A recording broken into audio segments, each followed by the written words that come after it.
Bet you wanna bet that I can get you back inside your head before the summer ends, and spread a little love. Just for a little fun, I'll make you come back to me before the rise of every sun. Baby, it's meant to be, I know you got a man, but he don't understand. You're gonna be a heartbreaker, you're such a love taker. So just suck me in and you can toss me like a cigarette, 'cause I just wanna be a bad habit, yeah.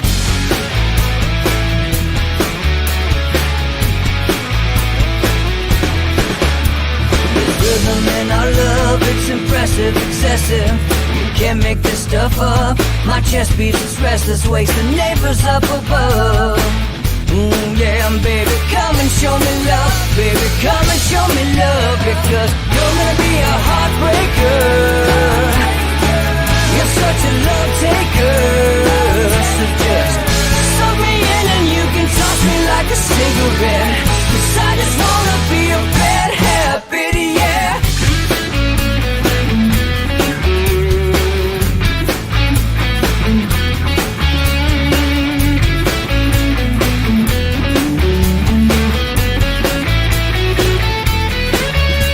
We can get on a plane and take a one-way ride, steal us away to find a place we can hide. It wouldn't take much to disappear for a night, just to give into the need and leave it all behind. 'Cause I know that you know that I know that you want me. You told me, now show me, come blow me away. 'Cause I know that you know that I know that you want me. You told me, now show me, come blow me away. You're gonna be a heartbreaker,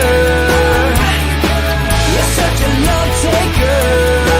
So just suck me in and you can toss me like a cigarette, 'cause I just wanna be a bad habit, yeah. You're gonna be a heartbreaker,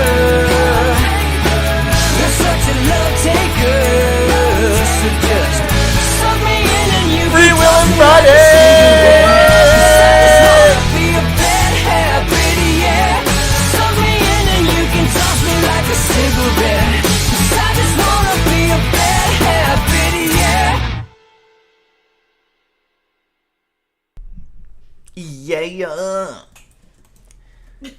Yeah. Good morning. It's going to be a crazy one today, folks. Free Will and Friday, Inside the Numbers with the People's Pundit. Thanks for joining us. I'm your host, Rich Barris, the People's Pundit. You can follow me on Twitter at Peoples_Pundit. If you like this video, please do us a favor. Go ahead and hit that like button, all right? I don't remind people enough to do that. And subscribe. Hit that notification bell on YouTube, and that'll let you know when we're going to go live. If you want access to the voter analysis like we did yesterday, join your locals. peoplespundit.locals.com. It is Free Willing Friday, so it will be Dress Down Day. And also, we will have Matt Braynard on from Look Ahead America, everyone. Look Ahead America. He'll discuss the report in Wisconsin from the Voter Integrity Project. We'll have my good friend Don Smith on. Woo woo! He will also discuss his slammin' interview with Larry Elder in California. And we'll take some Q&A, which I think we'll probably just start off with today.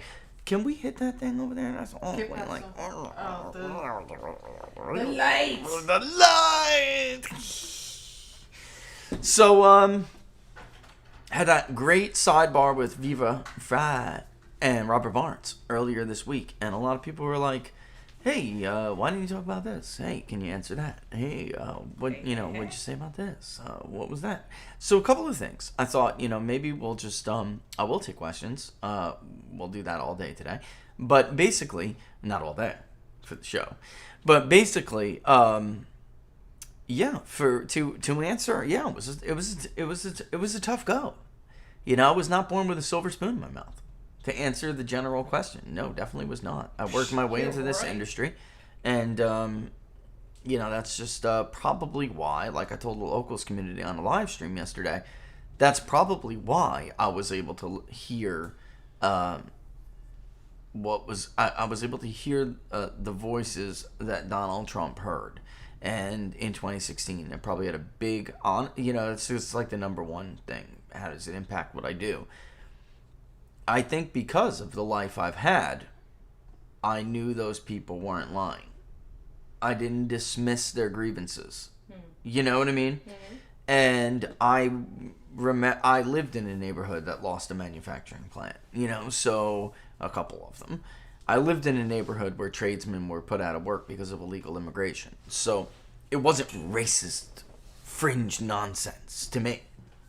You know what I mean? Mm-hmm. I had friends. It wasn't out of the ballpark. It was right. It wasn't unbelievable what I was hearing, and I think a lot of people dismissed that as ridiculous because they were born with silver spoons in their mouth. They never had to work an HVAC job in their life. They never had to crawl through a crawl space in insulation, all itchy, just to make sure they had dinner for the night. They just called their mommy and daddy and said, before I become a failed sports guy, Mom, before I become a failed sports guy who pretends to be an expert pollster, can I have some money? Because I'm hungry and I need to feed Waddles. Oh, Lord. My French poodle that I take for walks when I know Florida's not going to go the way I said it was going to go. I'm sorry, Nate. I mean, Rich. Mom, I need to feed Waddles. I love you. What a cheese turd. All right. Can't win them all. Can't win them all, Laura. Can't win them all. But we do. So, yeah. Oh, burn me. Burn. So, with that, there's a couple things I do want to bring up before we get into Q&A, which I'll do. Matt will be on about 11:45. Then we'll bring Don on about 12:30. So it's you and I, folks, for 45. And I have a couple of things I want to bring up. It's just Free Will on Friday, so I'm just going to kind of kick it. Okay. Polling averages. No. Polling averages are not. And I'm just reacting in response to some of the things I heard. Mm-hmm. Polling averages do not account for the differences in data collection modes. You cannot put the Morning Consult poll, Politico, in with a Fox poll. You cannot put a Fox poll in with YouGov. You can't. This doesn't make sense. So, as much as I love Tom, even though he's shown no love to us whatsoever, and as much as I love Sean, and he showed no love to us whatsoever publicly, even though I got emails galore, the point of Real Clear Politics is irrelevant now. The point of these stupid little data aggregators who pretend to be polling experts is irrelevant. You cannot account for different modes of collection and completely different methodologies by averaging them together. Polling averages were supposed to be a way to account for the sampling error that each pollster may have, although they all conduct polls the same way. Because we have different weighting philosophies. We have different sampling errors. Sometimes our leans are a little bit one way or the other because of that. It is not to account for completely different ways of doing things. Just like it was never okay to put the LA Times poll in 2016 in the average with everybody else. It's a totally different kind of poll. So, that's my response to people who are like, well, I was an RTP. I don't care if they do. I don't want to be in their crummy average. I don't want to be in their crummy average with a bunch of polls that don't know what they're doing. It doesn't matter anyway because they're totally different methodologies. I used to love the idea of polling averages because they used to be someone was a little bit too right, someone was a little bit too left. Now they're all just left. Doesn't matter what mode they're in. It just doesn't matter anymore. And to say that, because somebody asked this question about what we were talking about, and it made me think back to an interview I did with Crystal Ball and Sanjay and Sanjay and Craig. Oh my God, my son Sanjay and Craig. The stuff they get to isn't safe. Sanjay and Craig, they're in the Best Friends Hall of Fame. My son used to love that. Lord. So did I. I'm not even gonna lie. It's like this Indian It boy was and his funny. talking snake. It's hilarious, and it is not for kids. No. I don't know what the hell they were doing on Nickelodeon, but it was definitely not for kids. Hilarious. You digress. I digress. Remember Butt Doctors? Oh, Lord. Oh, it was You're amazing. They definitely were making digressing. fun of ER, and it was just hilarious. Or all kinds of shows like that, like those sitcom healthcare shows. Like, these guys are heroes who jump through burning buildings. I mean, they were mocking it. Hilarious. Because, of course, you go to an emergency room and quickly realize that none of that is remotely true. Yeah, but I remember doing an interview with Crystal Ball, and I was trying, because Sagar, however you say, I'm sorry if I kill his name, but he was like, people told us to have you on because you've been doing things so differently for a while, and you seem to have done them, you've had more success. And tell us about it. What is different? What are you doing that's differently, and then what do you see? And I get into it, and Crystal says, yeah, but right, that's the point of a polling average, which is very close to like the question I got, which that's the point of a polling average, and like, don't they average everybody's differences together? No, that's really cute, Crystal, but no, that's not the point of a polling average. A polling average is supposed to be an average of the pollsters that do things relatively the same and just have different opinions about how you weight for race, how do you weight for region, and whatever it may be. And party if they wait for party, which, you really should not do. That's what it's for. It is not to account for wholly different methods of polling, which really, I'm not even sure we can put in the same ballpark anymore. They're so behind the curve. It's like putting gold with pewter. The gold Platinum. standard. Well, they're the pewter standard now. They're not even pewter. They're not even pewter. I don't want to insult pewter like They're that. the rust standard. The rust. Oh, pow. I like that one. Rusty standard. It's a joke. It's a joke. So no, that's not how it works. What else? What are some of the other ones I got? Big welcome to all the new locals people. Oh, awesome. What a week we had.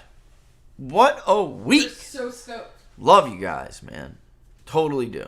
We love you too, YouTube. Love you all. Right, love you all. Man, welcome aboard. Locals is growing. You got a Fire Stick? Got a Fire Stick? Plug that puppy in. Woo, you'll see my face.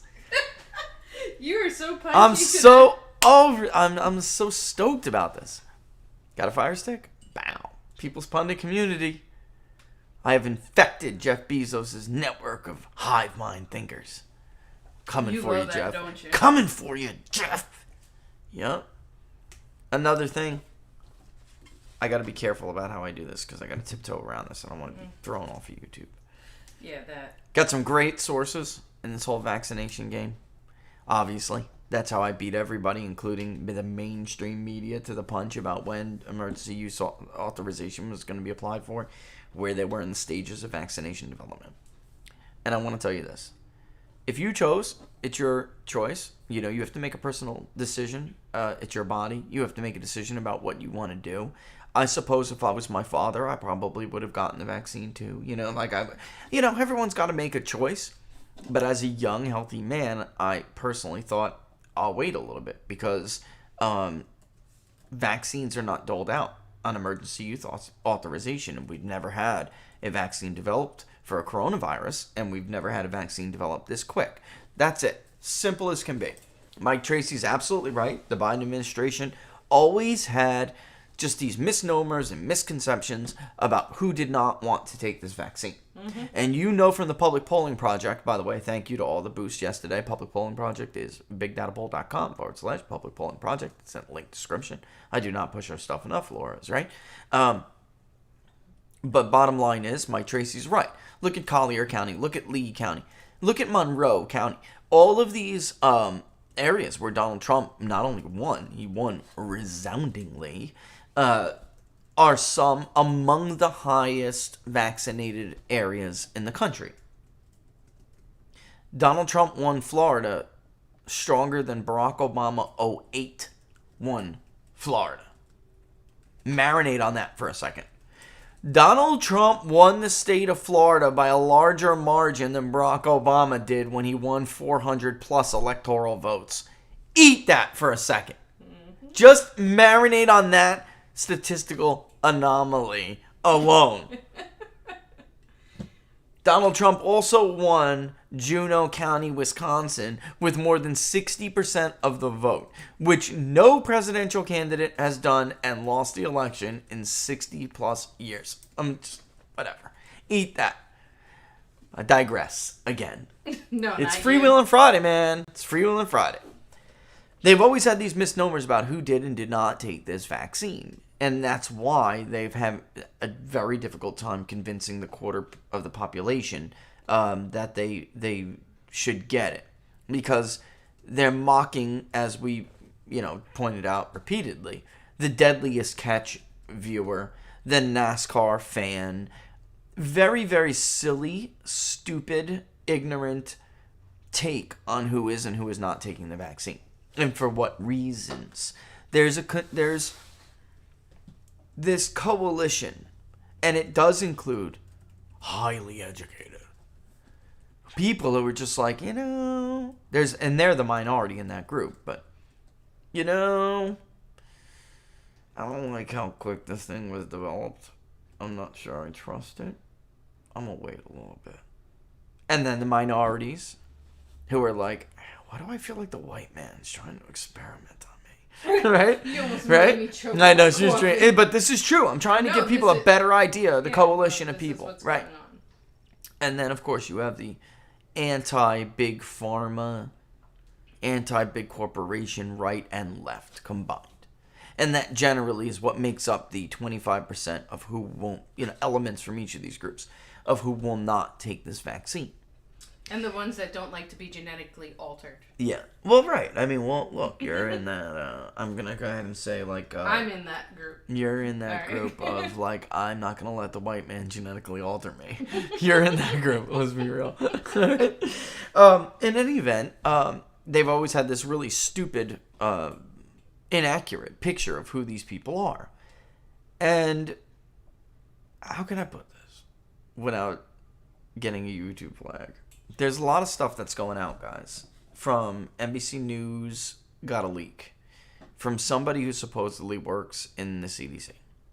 And the leak is alleging that vaccinated people are creating a more infectious strain of the virus. And maybe perhaps, let me just say it like that. Let me say it hypothetically. Hypothetically, one of the leading, if not the leading, vaccine developers in this country, hypothetically, someone from that company, hypothetically picked up the phone and said, yes, we created a hypothetical new variant. Right? Am I saying this right? Delta we variant. did this, and that's why we don't have vaccinations for coronavirus, because this is very common. This is what coronaviruses do. So there's no way, unless you want different variants constantly, and then we can just give big pharma money every 6 to 12 months like crazy. We can make them filthy rich, because there will always be a new variant of a coronavirus, and the vaccinated people just may be driving that. So it's like, oh my God, the anti-vaxxers are the ones killing us with the Delta variant, when in fact, actually, that's not what looks like appears to be the case. You create a more, because the virus says, I think I'll mutate a little bit, and I'm going to mutate in this vaccinated person, and then I'm going to give it to somebody else. So what I heard yesterday is that this is never ending, if this is the path we're going to go down. And it's funny because I believe them. They have never lied to me before. And also because it sounds a lot like what NBC News' leak was all about. Mm-hmm. I mean, it's exactly what they're talking about. They just didn't say it in that way. And by the way, hypothetically, the vaccine company told the government this. And hypothetically, Dr. Anthony Fauci wanted to hide this from the public. So I don't even know what he's doing stepping into this arena, because he had nothing to do with the vaccine development phase. He took credit for something that is not his work. It's just not. He wasn't even on the vaccine. Like, he wasn't even on the task force. He's a nobody who just likes time in front of the camera. He's not some super smart scientist. I'm done pretending that he is. He's a corrupt little Napoleon who nobody who works with him likes him, right? Mm-hmm. Nobody who has ever worked with Dr. Fauci has told us they liked him. Everyone hates this little brat. Laura's got a better word than me. They can't stand him. They think he's an arrogant piece of trash who gets credit for being smarter than he really is. That's what people think about Dr. Outside of the media, that is what, in his own field, people think about Dr. Fauci. And he's been lying about this Delta variant from the jump. And he knows, because he was told by a certain hypothetical company, he is told, this is what is going on. This is why we don't rush vaccines. And by the way, this is... What's the... They have a term for it. But it basically means... What was it? It basically means worst case scenario. This is why you don't do this, but this is the worst thing that can happen to a vaccine campaign. When you rush it and distribute... And when you rush it and it has these kinds of side effects. There's a name for it. There's a name. I know Donald Trump was the one who pushed the... Coffee time. The warp speed on... getting this. This is why I told Donald Trump to stop doing that. I'm just cowboy. Go ahead. You're right. Sorry. And I completely agree. But listen, I said from the door to Rich when he don't take credit for this then. I said this is going to bite him in the arse. Yeah. Because that. Don't take credit for this, Donald. Mm-hmm. Don't take credit for this. Vaccines are something that should never, ever, ever, ever, ever be developed rushed. in 4 months. No, thank you. And by the way, the worst part about this is I will just tell you, a certain vaccine developing company that isn't Dr. Anthony Fauci's friend, which is important because one is and one isn't, told him and told them all that this would happen. Or at the very least, that this is a very, very high probability of occurring. And they didn't listen to him. Mm-hmm. They did, but they just kind of shoved it under the rug, man. They just kind of swept it under the rug. We need a vaccine. We need a vaccine. You know, the worst part about this is, folks, imagine if they created something that's going to continuously create new variants. It's a get-rich-quick scheme. It's a never-ending money scheme. And it's a never-ending way to control people. Constantly. Mm-hmm. Well... Can you please go find out what that was? Oh my God. And then everybody wonders why I have a heart attack. Holy moly, what was that? That sounded like a woolly mammoth fell off of a building into a bunch of pots and pans. Like, oh my God. Don't even tell me. I'm gonna you guys are gonna put me on heart medicine soon or something.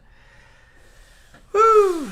So anyway, what am I saying? And even still, I guess if I was in an at-risk category, I would strongly still consider taking him, because what choice do you have? Maybe I don't know. I'm not there, so I can't really. Yeah, it's hypothetical. I can't tell you what to do with your body. I'm simply telling you that we have never had one rush like this before, and perhaps that's why. All right. All right, so let me go through your questions. Laura had to run. Me. You got the locals one up too? Is everybody alive? Is someone dead? What's going on here? What is that sound? You tell me, love. I don't know. Sounds like somebody's... Is that an emergency thing? Uh-oh. Hold on, guys. Not only Trump pushing warp speed and fast development, but giving the pharma companies immunity from being sued. Lot to like about Trump, but this was a major blunder. I'll tell you what. Couldn't agree with you more. We're in the middle of a zombie apocalypse. Maybe an Operation Warp Speed is justifiable. Excuse me 1 second.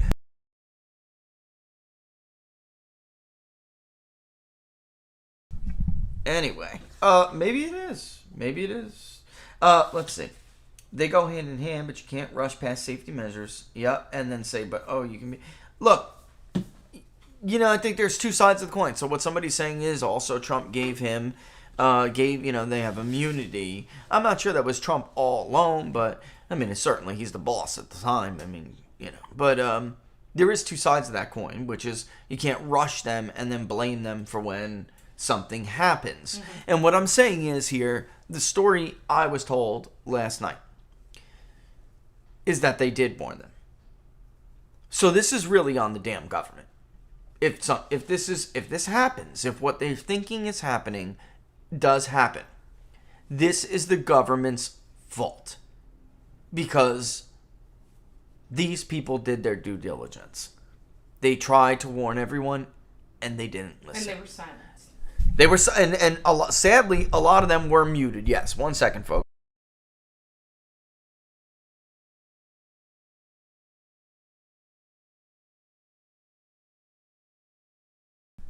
Can you go make sure they didn't just hit the side of the building with a damn... Yeah, I'm serious. That was loud. Make sure these idiots didn't just run a excavator into the side of the building. I'm not kidding. Did you guys hear that? That was before... It sounded, and you could feel it. You could physically feel it in the building. I mean, there's a lot of construction going on, and I feel like somebody hit something they shouldn't have hit. I really do. If you don't go and check on it now and see now, then they go like, they put the excavator on the flat and they go, folks. Let me tell you, they don't knock on the door and say, you know what, Mr. Barris, I accidentally took out the second wing over there. Took out your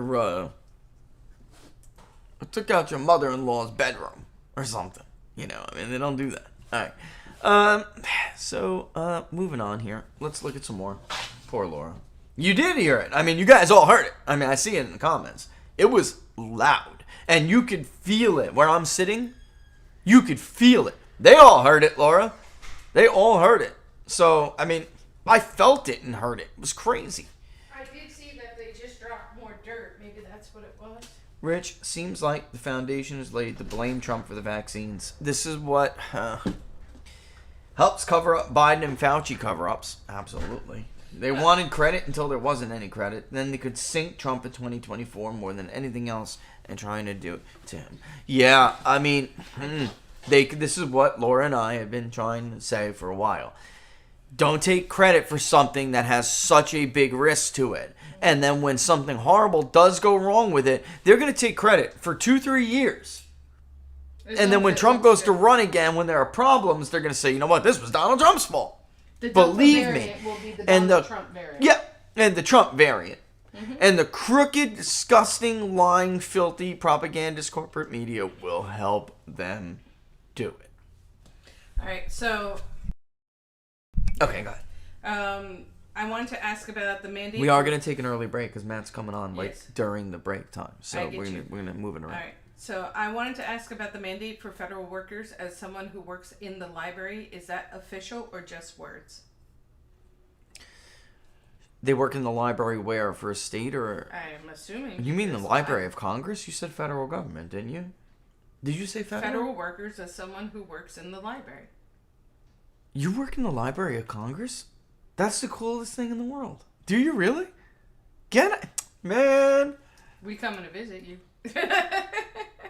Can I get some after-hour access to that, Bobby? Listen to you. Stop yourself. Because I'm pretty sure I know where there's a book of secrets hidden under a thing. Okay, Nicholas. All right, I'm telling you. That's cool. That's a really cool job. That's a question for Robert. I really don't know, but I will find out for you. And by the way, we have had more than a few people who are really in trouble with their employers here. Could get fired and lose their livelihoods over this vaccine. Robert put up, did you send it out or? I sent it to her. Did you, and did you we'll put it on our locals page too. there is a template for suing your employer, and not just even suing. I mean, first it's look, I will sue you if you do this to me. Robert did it for nothing, for free. You don't have to be a lawyer to fill it out and send it in.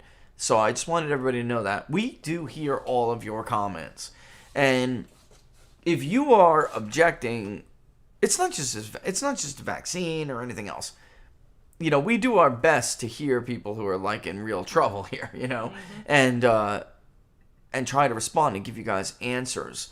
I read over it. Again, I'm not a lawyer myself, but I read over it. Robert put a lot of thought into that. If it's not maybe applicable to you in any way, let me know, and maybe we need to tweak something.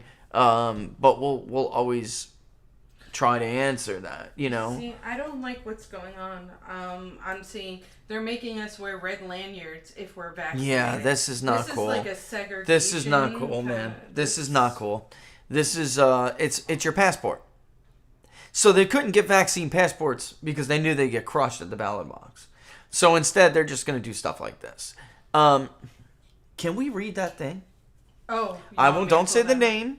Don't say the name. Duh. But we are going to read something. Give me. What do we got? It's 11:31. Yeah, let's do it. All right. Let's do it. Do you want to read it? Yeah, I'll read it. That's cool. Because I'll read it like how it sounds to me. You love that. Then that will let me do this real quick so nobody can see me drinking water. Okay. And where is your email? There it is.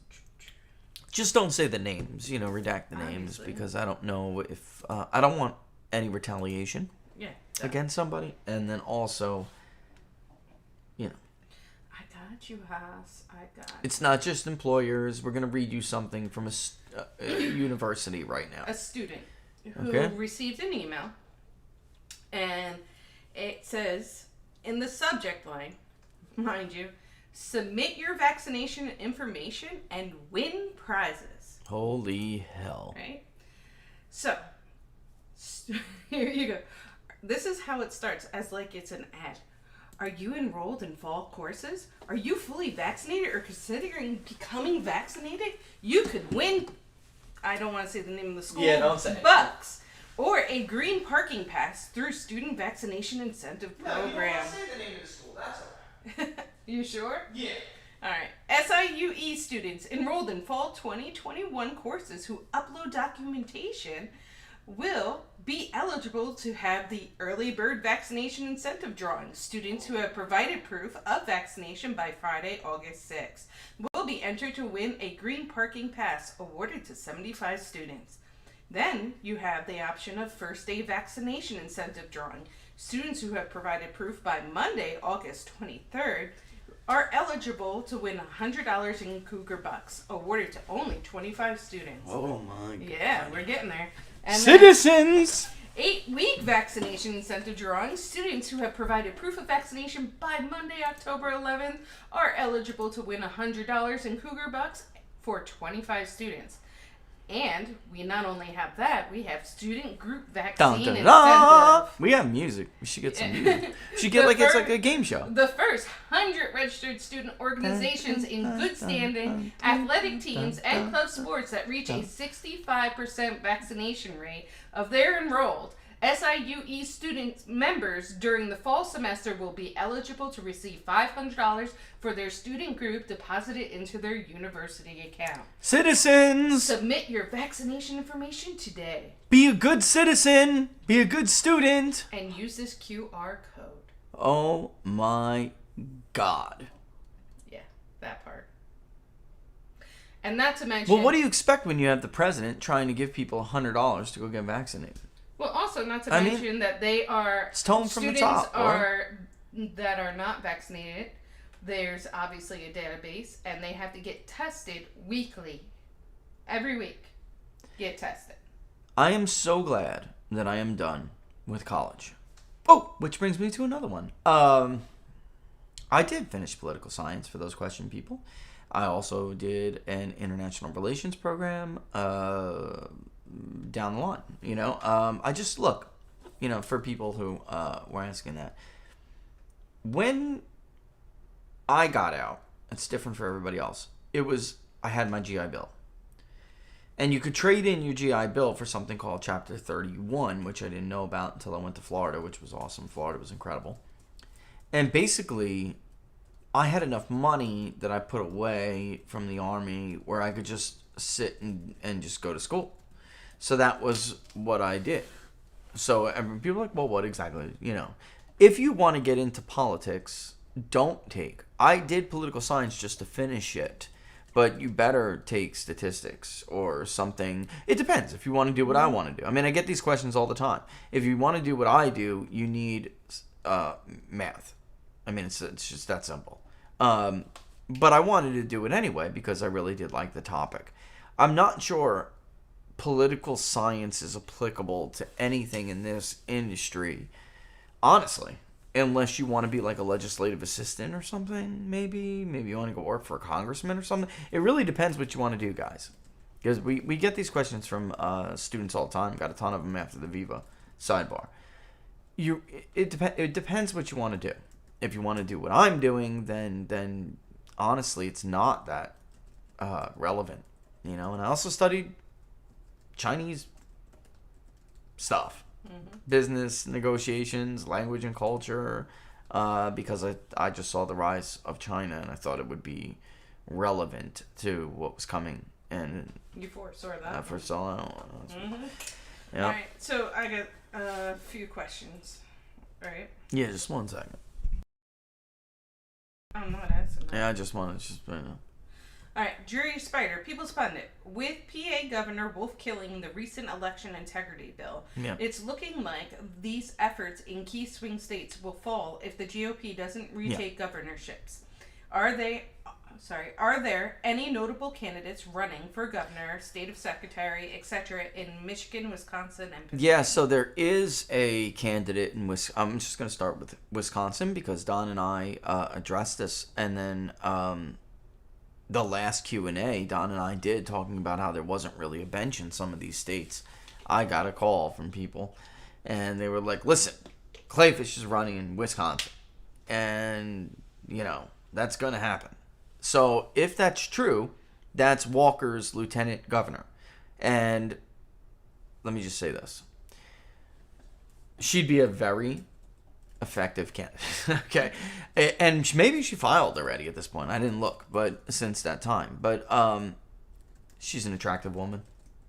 It helps. It always does. Mm-hmm. But she's very smart. And she has bona fides. Well, I'll look at you so I don't get smacked. And she has bona fides. No, not the Lord that whoops me around, but listen, you marry a Sicilian Puerto Rican and you make sure you're not walking on eggshells. All right, but but yeah, she has the credentials. So that's Wisconsin. That's that's a serious contender in Wisconsin. But the bench is weak for Republicans at the gubernatorial level in a lot of these places. In Pennsylvania, it's interesting because obviously we see a pretty dramatic shift in Pennsylvania that is still occurring. Joe Biden barely won Pennsylvania, although people who were on locals yesterday know my true feelings here. The bottom, and by the way, we'll talk to Matt about this in a bit. The bottom line is, folks, they wouldn't have counted. So I know where people are going with the different, this group of votes, that group of votes. They wouldn't have counted. That's the bottom line. Those votes would not have counted. All right. So, in a place like Pennsylvania, the Republicans better get on the ball and find somebody who's a solid candidate because they have a lot of opportunity there. I really do think, personally, that it's going to be hard moving forward if Republicans don't kick themselves in their butts. If they don't revert back to the Romney party, it will be hard for Democrats to hold places like Pennsylvania and Wisconsin. Most of Pennsylvania, we talk about the southeastern part of Pennsylvania all the time. There's certain voters get all the love and certain voters get all the hate. And the bottom line is Pennsylvania is overwhelmingly Appalachia, county by county, folks. And with that comes a cultural difference.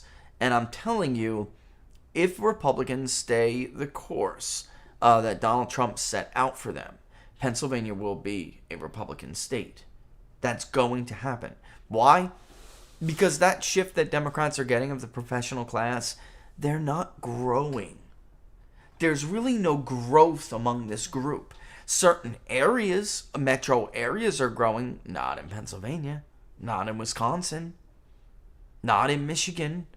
These are dying areas.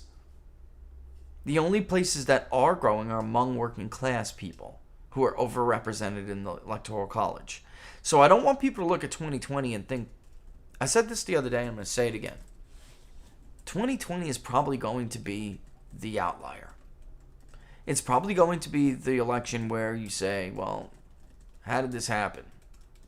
And it won't really be very applicable to what we see moving forward. No, I do believe that. Now, Republicans could squander everything Donald Trump gave them, and Pennsylvania will go back to being a D+8, D+9 electoral margin. It can absolutely happen. You go back to Romney, McCain, that wing of the party, you're done. You will not carry the Keystone State if you're a Republican. If you move forward and stay the course that Donald Trump laid out, it's going to be difficult. All right? Remember Kerry, Gore.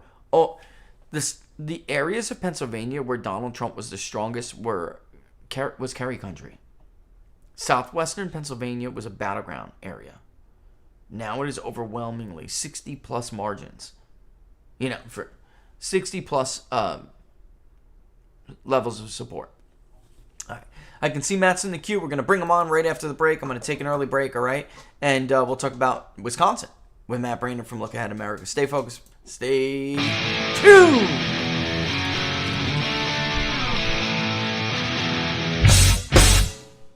How much you wanna bet that I can get you back inside your head before the summer ends and spread a little love. Just for a little fun, I'll make you come back to me before the rise of every sun. Baby, it's meant to be. I know you got a man, but he don't understand. You're gonna be a heartbreaker. You're such a love taker. So just suck me in and you can toss me like a cigarette. 'Cause I just wanna be a bad habit, yeah.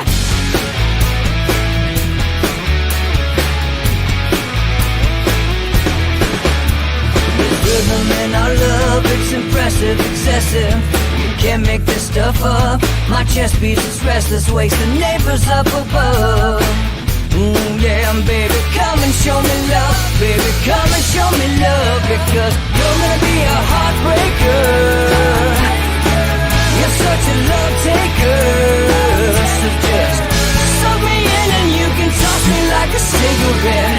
'Cause I just wanna be a bad habit, yeah.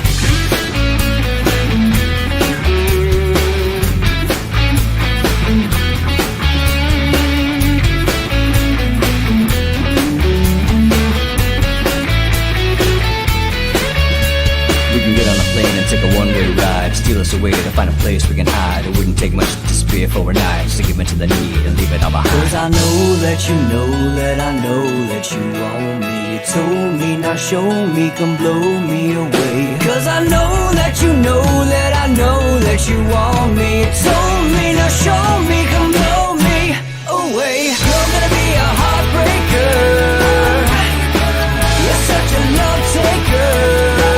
So just suck me in and you can toss me like a cigarette. 'Cause I just wanna be a bad habit, yeah. You're gonna be a heartbreaker.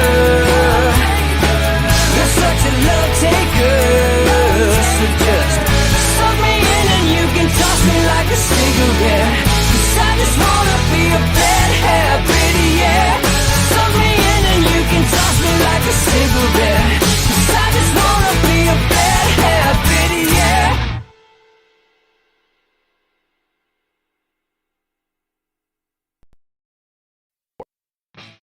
my fault. Where'd you And go? we're back. Inside the Numbers with the People's Pundit.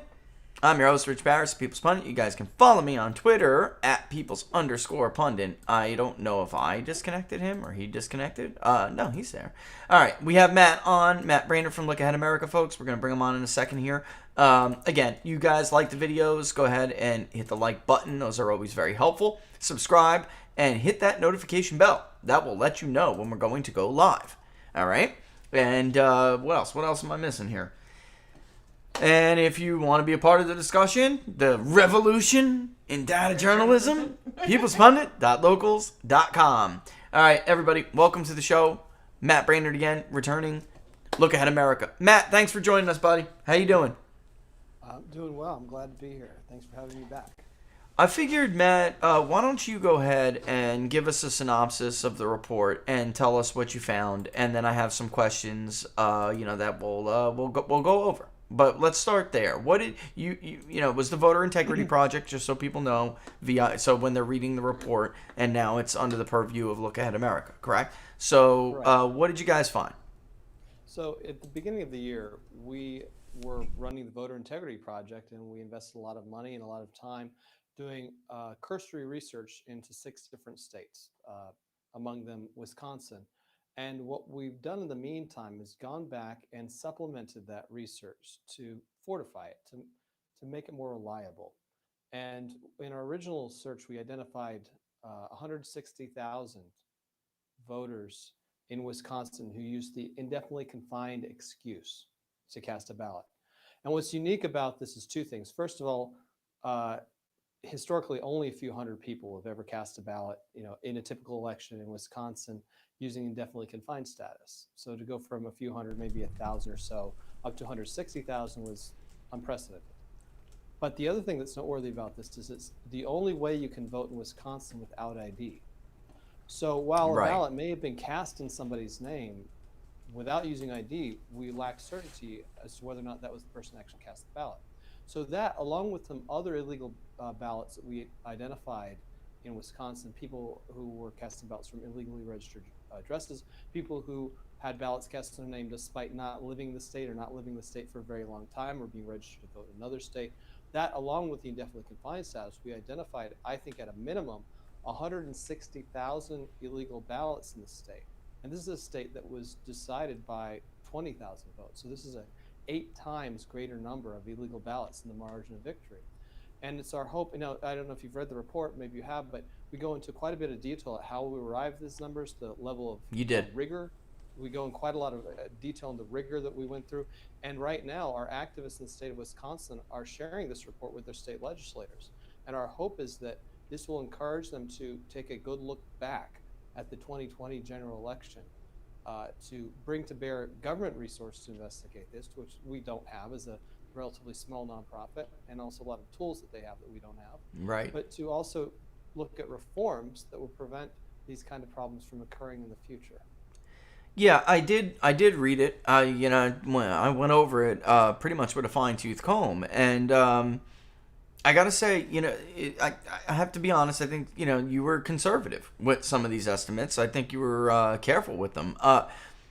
The tranches that you defined in the report, for people who didn't look at it, Look Ahead America VIP identified 7 different tranches of what would constitute illegal ballots, different kinds of illegal ballots, and the lion's share is that indefinitely confined, definitely. Ironically, and number 5, Matt, I found credible about your report is that we had the same issue. So number 5, those election day voters.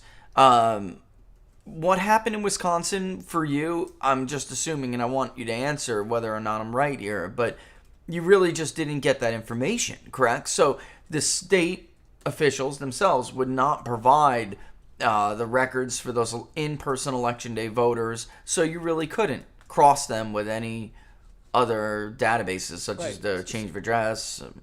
So for the viewers who may have not seen the report, we identified multiple tranches of illegal ballots where we know there are illegal ballots. However, we're only able to identify the number of illegal ballots in a few of those tranches.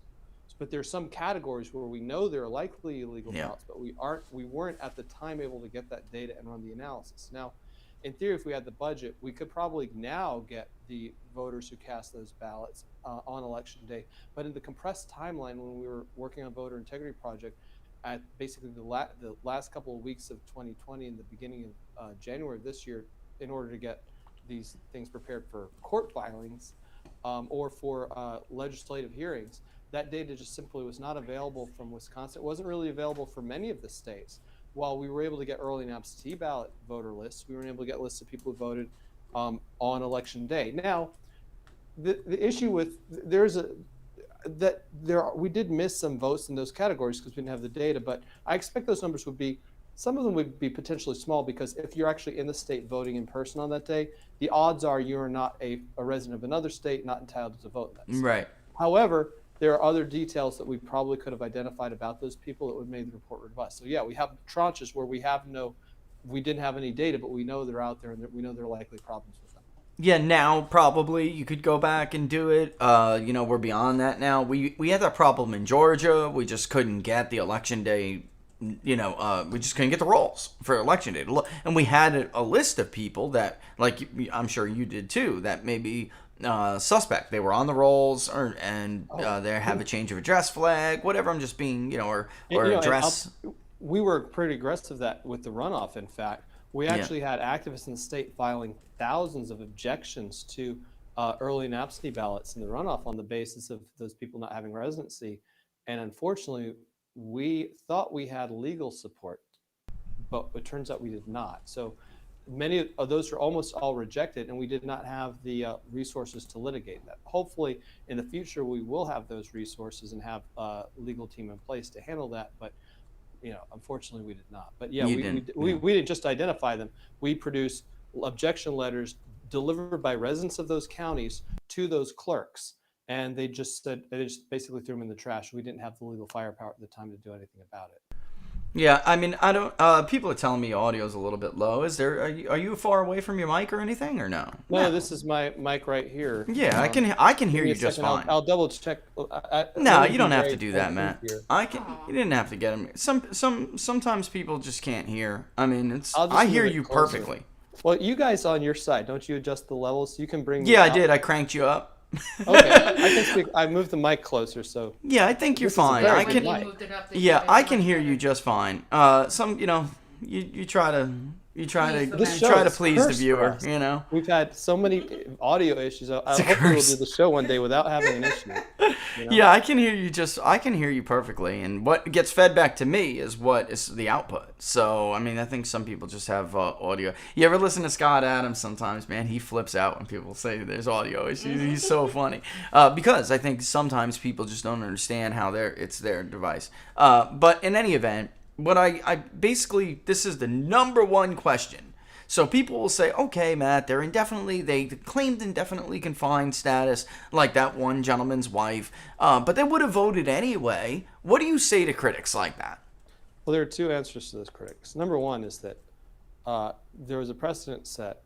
Well, actually, maybe I should say precedent recognized. Yeah. In Bush v. Gore, it said that there should be equal opportunity to cast ballots. And if you have a large number of people obeying the law and a large number of other people able to cast ballots breaking the law, that's a problem. And I think in part that it was easier to cast that ballot by claiming illegally and indefinitely confined status. And would they have voted? And how many law-abiding citizens were prevented from voting because they thought, well, I'm not actually definitely confined, maybe I'll go election day, and then something came up and they couldn't. So that is a definite problem. But again, the second problem, the second answer to those critics is that it's not just that they were indefinitely confined. These are no ID indefinitely confined. The voting laws in Wisconsin were tightened up quite a bit about 10 years ago under Scott Walker, but they, out of sympathy for the grandmas and grandpas in these nursing homes where people are, we define indefinitely confined as you cannot leave your home without an ambulance taking you somewhere. That these indefinitely confined people, okay, we're not going to require them to get ID. Well, that, as everything, has been exploited by the left. Yeah. So those are my two answers to those people, and those are real problems. This isn't something I think we can just hand wave away, and I think that the state needs to investigate further to ensure that that everybody who did cast the ballot was in fact who they were supposed to be, and also to consider the fact that this disparity in ease of voting has a real impact, and you saw it have impacts in other states. If I can talk about Georgia for a moment, you have this thing called souls to the polls in the urban counties, progressive urban counties, where these progressive churches on Sunday are able to lead their parishioners, their flock, to go vote. And it's sort of this big social pressure thing. Social pressure is very important to voting among marginal voters, people who are not as likely to vote. Absolutely. In churches, right? Yeah. Well, you can't do that in other counties, in the rural patriotic counties of Georgia. So what we're trying to do is Look Ahead America to remedy that. Is we're trying to flip all of those rural counties to allow Sunday voting the 2 Sundays, and to get the preachers in those counties to participate in patriotic souls to the polls to level the playing field. Leveling the playing field is very important. I think that I think it was illegal, in fact, to allow some counties where you could vote on Sundays before the election, and others you can't. Along with the culture of these progressive churches have a culture of polls to the souls to the polls. We need to replicate that culture and do it even better in patriotic counties. So that's this imbalance issue, and that was also present, we believe, in Wisconsin, and willingness to break the law potentially and cast IC votes, apart from the ID issue. Yeah, I mean, I don't know if it's as big as some lawmakers like Ted Cruz have spit out numbers of evangelicals who don't vote. I don't know if it's that big, folks, but it's big. I mean, there is a number of voters who don't participate, Matt.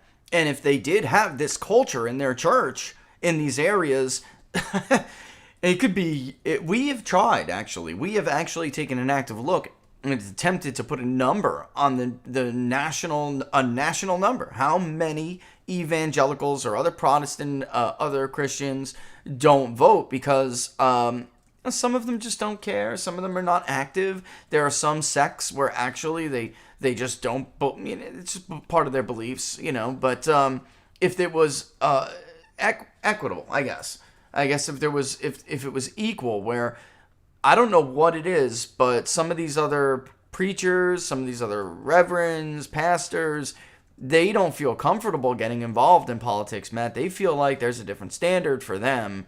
And if, in the urban areas, they can lead their people right to the polls every Sunday, twice before the election. But if they did it, they feel like they would be in trouble. Well, you're recognizing what the broader problem is. In terms of the actual number, it really doesn't matter if it's a small amount. That's right. Because the margins of the election are very small. But we can quantify it, and we quantified it in Georgia as being a couple 100,000. Whoa. We can quantify it in other states as well. We have the data to be able to do that. And I mean, it's not this is not an estimate. I have these people's names, their addresses, their phone numbers. We know where they are. We know, but with the bigger problem here, and you're talking about and we've run into this ourselves, where preachers in these patriotic counties just take the hands off. This is about changing the culture as much as it is changing the law. And we've got to make them understand that if they like preaching, if they like their freedom of religion, if they like being able to live according to their conscience, they've got to vote. Their right. futures, their families, their church, it's all on the line. It's all at stake. And they bring up the argument, to keep holy the Sabbath. But here's my counterpoint to that is that all of those people, all of these preachers have military veterans or even active duty military among their churchgoers. And would any of them condemn one of their followers who is deployed, say, to Afghanistan or Iraq or Syria or whoever? Would they condemn any of them for fighting on a Sunday? Yeah. Not upholding the Sabbath? Now, the question is, why is it okay for them to fight on Sundays? And the answer is simple. It's because their enemies fight on Sundays. In the same way, these churches, their enemies are organizing and marching their people to the polls on Sundays. So they cannot claim that excuse. They have to defend themselves in the same way that our military, when they're deployed overseas, they fight on Sundays because their enemies fight. Your enemies are fighting on Sunday. You've got to line your people up and march them down to those polling places. And look, this is not going to happen overnight. There's resistance. We've talked to, I don't know how many state legislators in Georgia and other consultants and other people who work in politics down there who bring up the issue of this cultural resistance. But we have to change the culture because the culture and the people are themselves at stake. And we've got to make them understand it. It's not going to happen overnight. But look, change eventually comes. I mean, we just have to start somewhere and start working on it. We'll get there eventually. And either they're going to see other preachers in their county start doing patriotic soul slip polls, their parishioners start asking them about it and saying, hey, why don't we all go vote together so we make sure we all vote so that we still have freedom of religion? So that our values are reflected in our government, so that we're not continually marginalized, so our church isn't shut down the next time there's some pandemic. That's really important, and it's not going to be easy, but it's an argument we may have to make one preacher at a time. But Look Ahead America's ready to make that argument. Speaking of Wisconsin, when we did it, we didn't look at Jets, and that's a huge number in Georgia. But I believe it because of what we saw in Wisconsin. I actually thought I would find more as a percentage of the electorate in somewhere like Iowa. But I tell people all the time that Wisconsin looks a lot more like Iowa in many areas, most of the state, than it does Michigan or it does Pennsylvania. We tend to lump those three in because they're Midwestern states. But it was a couple of percentage points more in Wisconsin than it was in Iowa. And this is a state, like your report shows, the margin of victory was 0.6%, folks. So we're talking about tiny margins. And when you have upwards, maybe you could push the evangelical vote to 35% of the electorate instead of 32 or 33. That's a huge difference, Matt. It's incredible. And I will say this, about that tranche number 5, not 5. The bottom line is, Matt, these votes would not, and I want your opinion on this. The bottom line is these votes in prior elections would not have counted. So people make this argument, well, so-and-so's wife would have voted anyway. But the bottom line is they were told by a court, because I remember specifically on Facebook, one of the election supervisors was basically saying you can claim indefinitely confined if you have COVID or you're worried about COVID, whatever it may be, and was reprimanded. Mm-hmm. So in the past, there's just, in my mind, and I'd like your opinion on what you think, there is no way they would have counted these votes, Matt. No way. And remember, though, given the numbers that we have, it didn't need to even we just need 1 out of the 8 to not have voted, and that's your margin. That's it. More or less. Just 1 out of the 8 who would not have voted had they not had the ease of being able to cost again. But this is, again, not even considering the fact that no IDs, don't know who for sure cast these whether votes or to not begin with. Yeah, but just focusing on that, and that, if everybody in the state could have voted that easily, how would that have affected the outcome, rather than folks abiding by the law, and what bias that might have had on who they chose. Now, again, our report is not partisan, and no, it's not. We've never made the accusation that the election was stolen from one person to another. We don't say, because we can't prove that. But what we can prove is that we believe that, given the number of illegal ballots in states like Arizona, Wisconsin, Georgia, and it appears now Pennsylvania, that the deserved winner is unknowable. And that's the best we can do as a nonprofit outside group. Taking it to the next step to demonstrate it was really stolen from some candidate to another, that would require government power. But I will also point out, though, that there have been many elections, not for president, but other elections, that courts have overturned, also on the basis not of knowing it being stolen from one candidate for another, but because the number of illegal ballots made it unknowable, and they've ordered a new election. So there is a precedent for that. We just had one. We just had one here. Yeah, exactly. I mean, New Jersey, North Carolina, we just saw that 2 years ago in North Carolina, that we redid a congressional election because of a couple hundred absentee ballots, and just the mere, and I'm not a lawyer, but Robert Barnes reminds me all the time that it really doesn't have to be, everyone gets all upset when when you use the word fraud or stolen. It does. That's not even the bar, is the point. The legal bar. It's whether or not there were issues that put the credibility of the election in doubt, and it seems like one side definitely gets to prove that easier. Did you see any geographic? How am I trying to put this? I always tell people don't focus. Republicans love to focus on urban areas and beat up urban areas. in those who claimed indefinitely confined, did you see any disproportionate areas of the state, or was it pretty much geography-wise, everywhere? We, in the initial analysis in January, we did look at that, and we did see a bias towards more progressive counties, casting those. But we don't want to get into the partisan world as a C3, and we can. I tell you what, Rich, we can share with you the unredacted data if you want to. That would be great. I was going to ask you for that. That would be great. I didn't know how widespread you were going to make that. I'd like to see that, because I think that's a mistake. I mean, if we give it to the Atlanta Journal-Constitution, at the very least, we could give it to you. I think it's a mistake for some people to focus on, I'm sure you can find these patterns where there are biases, but I think it's a mistake to focus everywhere. On certain areas. I think that generally speaking, if you make something exploitable, Matt, then there are going to be people just about everywhere who will try to exploit it.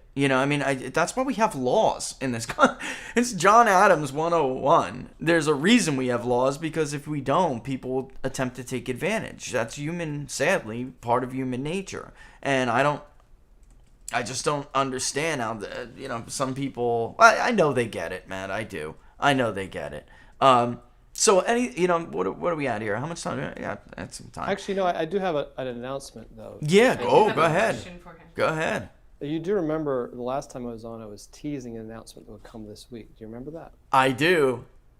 Yeah. So I'm happy to share it with you now. Oh, excellent. So you recall that Look Ahead America, on the January 6th political prisoner issue and all of the controversies involving that and the phony insurrection narrative, we've been leading the way.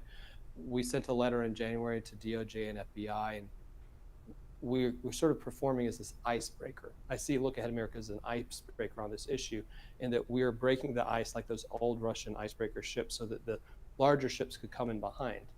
And we sent the letter to them. Congress started sending the letters. We went to the Department of Justice to hold a rally over a month ago. Last week, we have members of Congress now showing up at that Department of Justice to demand answers. We went to the prison. You were there to protest their treatment and to demand their release. Yesterday, we had members of Congress show up at the prison. So the next step, we're not done, and we're not going to stop until we get what we want. The next rally is going to be on September 18th, a Saturday at noon. What's important is where that rally is going to take place. We're going back to the Capitol, where it all started. We're going to hold a national rally at the U.S. Capitol to protest the treatment of the January 6 political prisoners, to demand answers involving this 14,000 hours of video that the federal government has not released, to demand an investigation to why Ashley Babbitt was shot and was it justified or not. And we're going to present the evidence that Nancy Pelosi at her select committee will not allow to be heard. But we will present the evidence showing a peaceful crowd that was set on by Capitol Police, that had flashbang grenades thrown into them by Capitol Police officers who have not been named. This is in any other context, this would be a violation of the Geneva Convention, the war crime, to throw grenades into a civilian crowd that was not violent. And we're going to talk about the FBI's involvement with that and inciting so much of that bad behavior that we saw. And every day I'm still getting letters from people who say, hey, the FBI just arrested me because I walked in the Capitol and can help me get an attorney. We've done a very good job setting people up with attorneys. But this problem isn't going away, and we're not afraid. We will go back to the Capitol. We will have a large crowd there. We will have very high-profile speakers, potentially congressmen. We're still working out some of the details there. But we're going back. And if people want to stay in touch on that issue, they can go to lookaheadamerica.org/rally. And as we get closer to the event, we'll make more and more announcements. But I'm glad that I'm able to share that with your audience today. Absolutely. We just announced it today. September 18th, Laura. September 18th. All right. Ooh, a few days before my birthday. It is. Could be a little bit of a birthday present. I'm liking this. I'm telling you, Matt, I got to tell you, look at the calendar. It sounds like something I want to be a part of. I'm serious because the only Matt, you can't let up, and you're not. And that's really what I got to tell you. I was a little bit, not a little bit.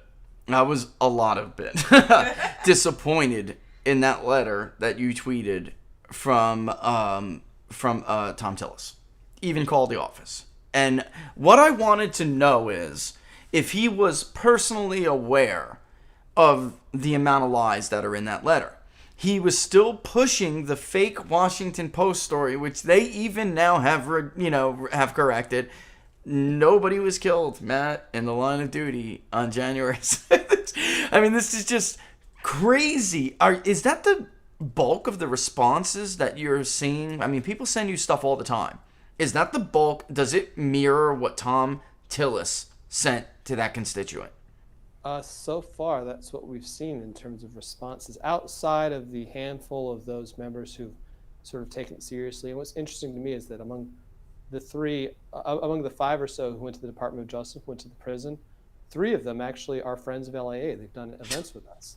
So apart from those folks, those who are leading on the issues, and people in the Senate, there were a few senators who did send letters demanding accountability, and that's something that's moving in the right direction. That the response we got from Tom Tillis, yes, we've heard that elsewhere, and I think later today I'll be sharing another response from a member of Congress, which was similarly tone deaf. So that will be shared in the next, either today or the next couple of days, depending on our scheduling of other announcements. So it's just but it's ridiculous, and it's outrageous. outrageous. The thing is, their constituents have got to let them know that that's unacceptable. That is absolutely unacceptable. And calling the office is great, sending letters is great, but showing up at the district office and demanding a meeting and not going alone, that's what we're encouraging our activists with Look Ahead America to do. Yeah, that's the way to go about it, folks. And I know a lot of you are in North Carolina. Make it known to him that is not okay. I mean, this is a man, and I don't want to go on a tangent here with Matt here, but this is a man who poached Russia collusion for 2 years. And a viewer said, is it possible that his assistant or aide would have just put that letter together and attempt? I mean, it is, folks, but when these people have these big issues, with healthcare, with veterans responses, they have cookie cutter templates that they sent out to constituents. When there's a big event, like this, there's just no way Tom Tillis didn't know the content of that letter. Would you agree with that, Matt? There's just, how could you not have a powwow with your communications person and decide how you're going to respond? I don't know, but it doesn't matter because he's responsible. Damn right. That's right. Exactly. He is responsible. And some of that was worded in the personal, not like he sat down and hand wrote it himself, but there's just no, and you know what, in the end, you just put it perfectly. It does not matter. He's responsible for what comes out of his office regardless. And this, make it known, folks, make it known. Make it known that is not, it's just not okay. That's in. Matt, you have a question for him? Would you mind answering a question? Sure. I got a lot, and I said, I don't know. I'll ask him when he comes on. So. All right. Yeah. So, Quicks DC 614, Laura Barris, does Matt have persuasive tips for convincing a community leader to become politically engaged? Ooh, that's a good question. I think it's helpful to make clear to that community leader what the stakes are. Yeah. There's nothing more persuasive, and I find that this is an old marketing tip, but you convince people by making them think that it was something they agreed with to begin with. That's how you convince somebody. So you find what matters to them, and then you help frame that in such a way that it necessitates their activism. And of course they agree with it. Of course they do. So in every case, it's always different, but it's hard to come up with general rules. I'm not a big believer in rules, but I think as a tactic, that's something I would certainly encourage. That's a good, that's great advice. I got a question. Is this the Voter Integrity Project, the work that you guys did? Are you going to have more reports in the future? I mean, yes. People. We're beginning our work on Arizona in earnest next week. I believe that we'll likely show the same outcome that we predicted earlier, that there will be a greater number of illegal ballots. Part of the challenge with Arizona, you were talking about the difficulty of getting election day voter data from some states. From Arizona, we weren't able to get, at least until months later, even early absentee data from any county other than Maricopa. It was only Maricopa that made their data available. And that actually, I know that there's an audit going on right now that's focused on Maricopa, but this indicates to me that there are bigger problems in the counties around it. Yeah. Granted, 2/3 of the votes happen in Maricopa, but very close election. So we're going to be looking at the state holistically. Because this is not going to be a lot of it's not going to be based on our earlier analysis. We're actually going to start fresh and run some techniques to identify illegal ballots that we've not used before. So I'm very excited to see what we can do with Arizona, and hopefully we'll have the report. Again, this is a volunteer effort primarily with about 40 volunteer researchers that are part of our research group. So maybe a month, I think maybe 3 to 4 weeks. Hopefully by then we'll be able to put out the report on Arizona. Yeah, it takes a lot of time, folks. I mean, it's an incredible amount of work. And, you know, I read in the report something that jumped out at me, Matt, and rang true. You have all of these people who want to, you know, they want you to turn it around tomorrow, right? And you said even under this incredible circumstances, extraordinary set of circumstances, we were able to do this. And with all of the work that I know goes into something like that. And then cross-referencing. Yeah, I mean, it's just a tedious process. And then nobody really looked at it. You know, nobody is, and not nobody, but I mean lawmakers. The problem is that only private entities like you, Matt, can only go so far. You need government compliance and willingness. They have to take it the next step. And all that work goes into something like this, and then they don't. And it pisses me off. There's no other way to put it. I guess, how's the response been? That's the last question. I'll and then we'll let you go. But how has the response been? Sure. Well, the Wisconsin, it's just come out a couple days ago, but I'm getting a lot of feedback, and all of our activists in Wisconsin this is sort of their primary mission now. We've got a pretty good team of people up there to try to solicit and elicit responses from their state legislators. We don't expect any responses from the state government, like the statewide office holders. Yeah. It's really where the legislature, and I do know that the legislature there, they've got a little bit of audit fever, and this is certainly something that I think would encourage them to pursue a path of greater scrutiny on the 2020 general and maybe move forward with it. So we're looking forward to getting some responses from some legislators probably sometime next week. Again, because legislators on the state level, for the most part, are part-time. Getting an answer back takes a little while, but we're optimistic that this is going to move the dial in Wisconsin and might ultimately make the difference in terms of whether or not an audit or something like that takes place, and whether or not there's some good legislation meant to plug the holes that we identified. Well, Matt, we'd like you to come back when you do have more updates for us. As always, thanks for coming by. We really appreciate it, and answering the questions. You're doing great. Yeah, folks, make the fever worse. Mm-hmm. Make the fever worse. Hospitalized. All right, and you can do that by doing what? Yeah. You can do that by what? Physical harm. No, I don't mean Come on now. And you can do that by calling them, and letting your voice be heard. And the ultimate way, as Matt stated, is they can't stand it when you show up and you show up with friends. That really gets their attention. All right, Matt, as always, thanks for coming by. Come back and see us again soon. Tell people where they can follow you, and tell people, what if they want to get involved, how they can. Look, we need time, talent, and treasure, and you can find ways to give all at lookaheadamerica.org. Volunteer, tell us what you can do, tell us what your talents are, or make a contribution. Lookaheadamerica.org. And all the best, Matt. See you soon, okay? Bye, Matt. Thanks. Laura says. Laura. Bye-bye. And that's Matt Braynard, folks, from Look Ahead America. I got to tell you, that report, interesting, the amount of time that has to go into something like that. And then, you have to, it's really the ball's on you at that point. The ball's in your court at that point. Hey, did you see Matt? Did you see the report from Look Ahead America? Tell your legislator. Tell your whatever, right? State, congressional. This stuff can only go so far without government compliance or, and the compliance is not even the word. What's the word I'm looking for? Cooperation. Mm-hmm. Cooperation. Government action. And on the 18th, looks like more and more people are showing up. Matt Gaetz showed up to the Capitol. I mean, to the prison. Marjorie Taylor Greene showed up to the prison, I believe. And I think it was Gosner, right? So more people are. It's snowballing, and you can't let off it. You can't. That's why, you know what? I'm telling you, the 18th. I know that it's you and Brewee's month. You gotta find a slot on the 18th. We gotta make some time. Gotta make some time. All right, folks. my locals community especially, I know, several of you went, and couldn't have made me more proud. I may ask for you. I may ask for your assistance again. I don't need you to get in a car from Arkansas again last time, but if you can, do it. I can't believe the dedication. Some of you are so proud. So proud. Really was. All right, look. We're going to have Don Smith on in a couple of minutes here.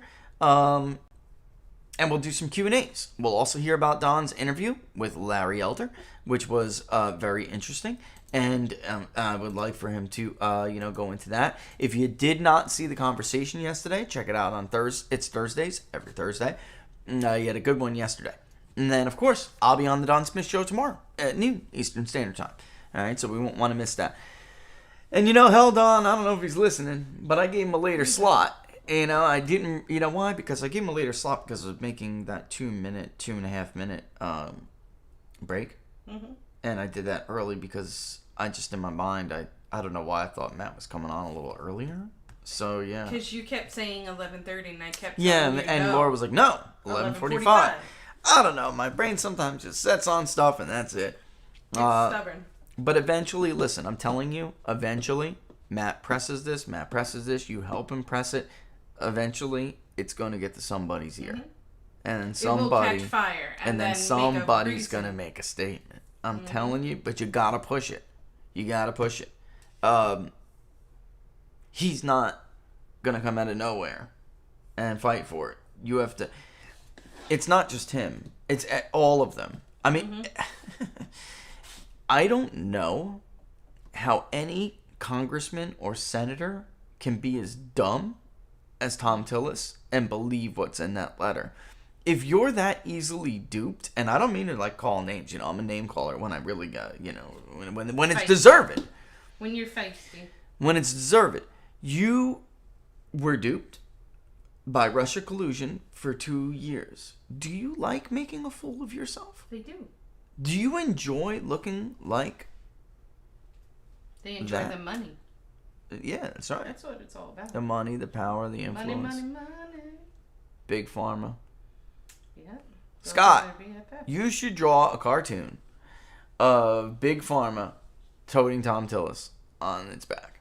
All right? That'd be hysterical. That's what you should do, Scott. I'm telling you. Little Tom. As a backpack. Tom the Turd Tillis. Which I will leave that until Matt gets off. I think I have to restrain myself when I'm doing interviews, exactly. Because I don't want to put anyone who's a guest in an awkward position. Yeah. I have to restrain myself though, because I'm this guy, I just lay in on him, I just don't know how you could, and then here you are begging for votes.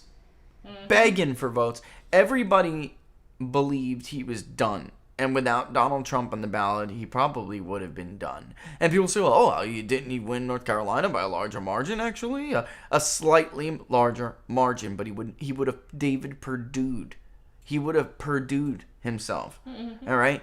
That is a fake expanded margin. What do I mean by that? You can't get to those numbers without the Trump coalition. And Republicans can't win that coalition on their own. Pat Toomey, you would not be a United States Senator right now. Ron Johnson, although Ron is solid, would not be a United States Senator right now. I mean, I'm just, Ron Johnson was not a flake. He didn't flake out on his voters like Pat Toomey did. And Tom Tillis is doing. And David Perdue and Kelly Loeffler did, and that's why they're gone. What I'm saying is, it's a fake overperformance. It's not real. They have the voters that will go out in 2020 in a presidential kind of cycle and, I don't like Trump's attitude, but, I'll vote Republican, but I don't like Trump's attitude. I don't like him. Those people add to the margin, which make it bigger than Trump's, but they're not enough. You understand what I'm saying? They're not enough. Trump can do it on his own. He can get to 50+1 on his own. They cannot. So even if they win by a bigger margin without him, they are doomed. We've seen this over and over. Guy runs around the country pulling people out of 8-point slumps, right? Mm-hmm. How many polls, how many clients, I don't even know. Honest to God, I can't even count it. Under Donald Trump, how many clients did you see going down in a blaze of glory until Donald Trump came on a Friday and pulled them out of an 6-point deficit? And over the weekend, you could see these people take the lead. It wasn't them. Maybe it would have been a little bit closer than the polling suggested, but they were going down.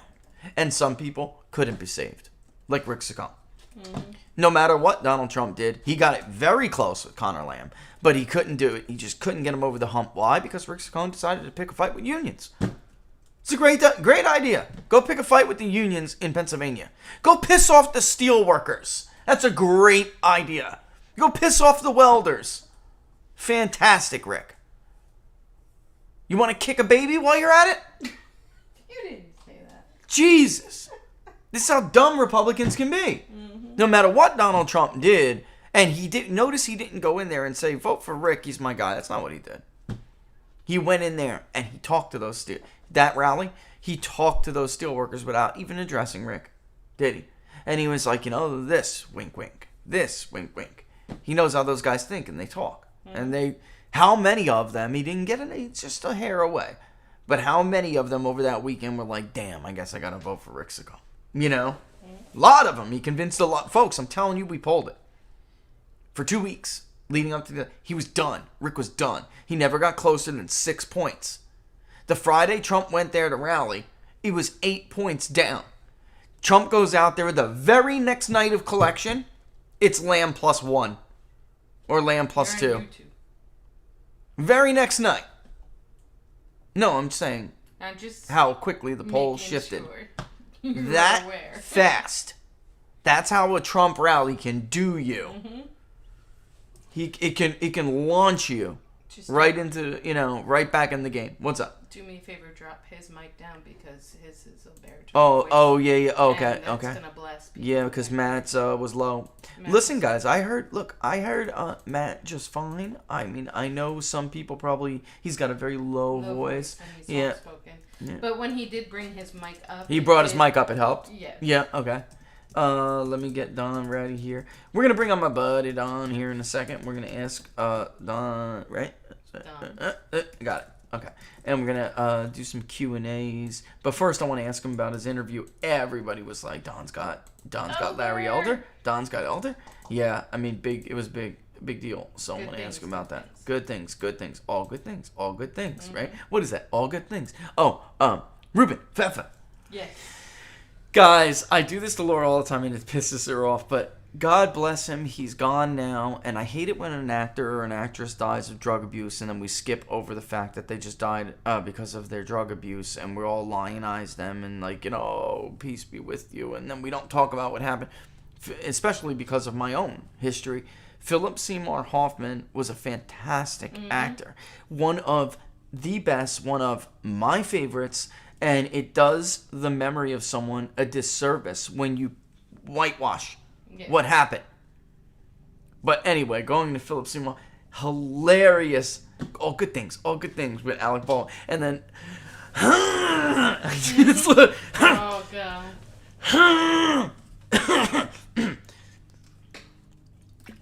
So, what we... It was fantastic. When he's trying to act... He's like a washed-up actor in the movie.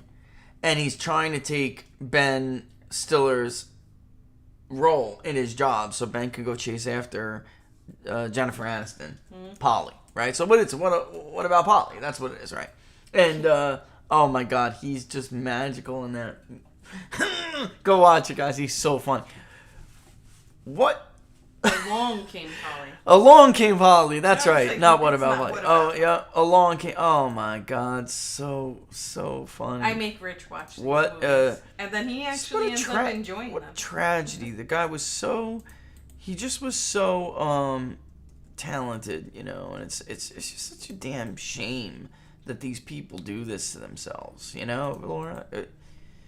You know, and I know how it is, but it's like you would think they'd have a network of people who would, you know, look after them, and, you know, it's a shame. Don Smith, ladies and gentlemen. I just did him dirty like that out of nowhere. Just popped it up on him. Don, that was my fault, my friend, my fault. And we're gonna play along with the audio here and make sure I try to take it down because Matt is is a low speaker, so it's also you know, that with his audio. So I wanted to bring you know, back down a little bit because we never have that. But welcome to Inside the Numbers, Don. Thanks for having me. Hey, everybody. Everyone wants to hear about your interview with Larry, you know, with Elder. It was awesome. Yeah, it was really Tell us. cool. So we went into a lot of different things. So we ended up having about 18 minutes with him, and Whoa, cool. I think that's one of the cool things. I mean, you watch like Fox or something, and it's a 3-minute hit, and you can only get so much in there. And so it's nice to be able to kind of cover the whole spectrum of things. So we went into how they tried to keep him off the ballot.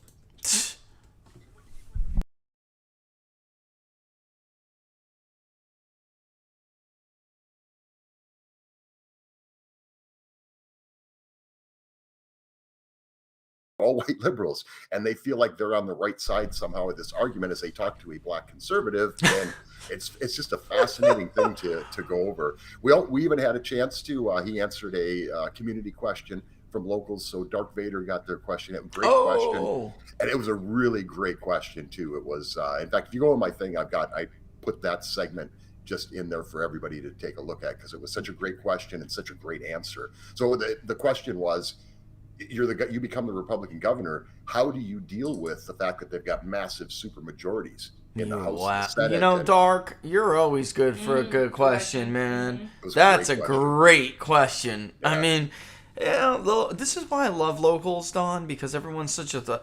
You know, remember the beginning of social media, and they promised to be like this, you know, vehicle of information and debate, and how it was going to raise the misinformed and the uninformed, and it turned into what it is now. You know, and it's like locals is trying, I believe, to fulfill the promise of that original, you know, the original promise of what social media would be. Because you remember the golden age, where it really, you know, it's such a tragedy now, man. It is. Yeah, it is. It's devolved into a sewer. I mean, it really has, except for locals. Locals is cool. And that's why I'm enjoying locals, because it filters out a lot of the sewage. Yeah. Well, you know, did you and of course, Son, anytime you want to, put anything. Well, look, you want to see the whole interview, you got to go to donsmith.locals.com. But you did Thursday, the conversation. Did you? Why don't you tell people about what you did yesterday? So yeah, we put up, I think, about 6 minutes of the 18-minute interview. Yeah, that's roughly. Yeah. But again, I had also posted the question, which was outside of that 6 minutes. So you can get a little bit there, but you got to watch the whole thing, because I mean, we went into some detail on some really important things, what he would do. You're seeing, of course, out in California, you're seeing all the mandates coming back and the lockdowns and all these kind of things. And so we talked about that. I mean, those were things that he's thought about. He's put a great deal of thought in. He was also, though, he talked about things that you don't hear any of the other candidates talking about, the issues that are specific to California. Some of them are national too, but some of these were.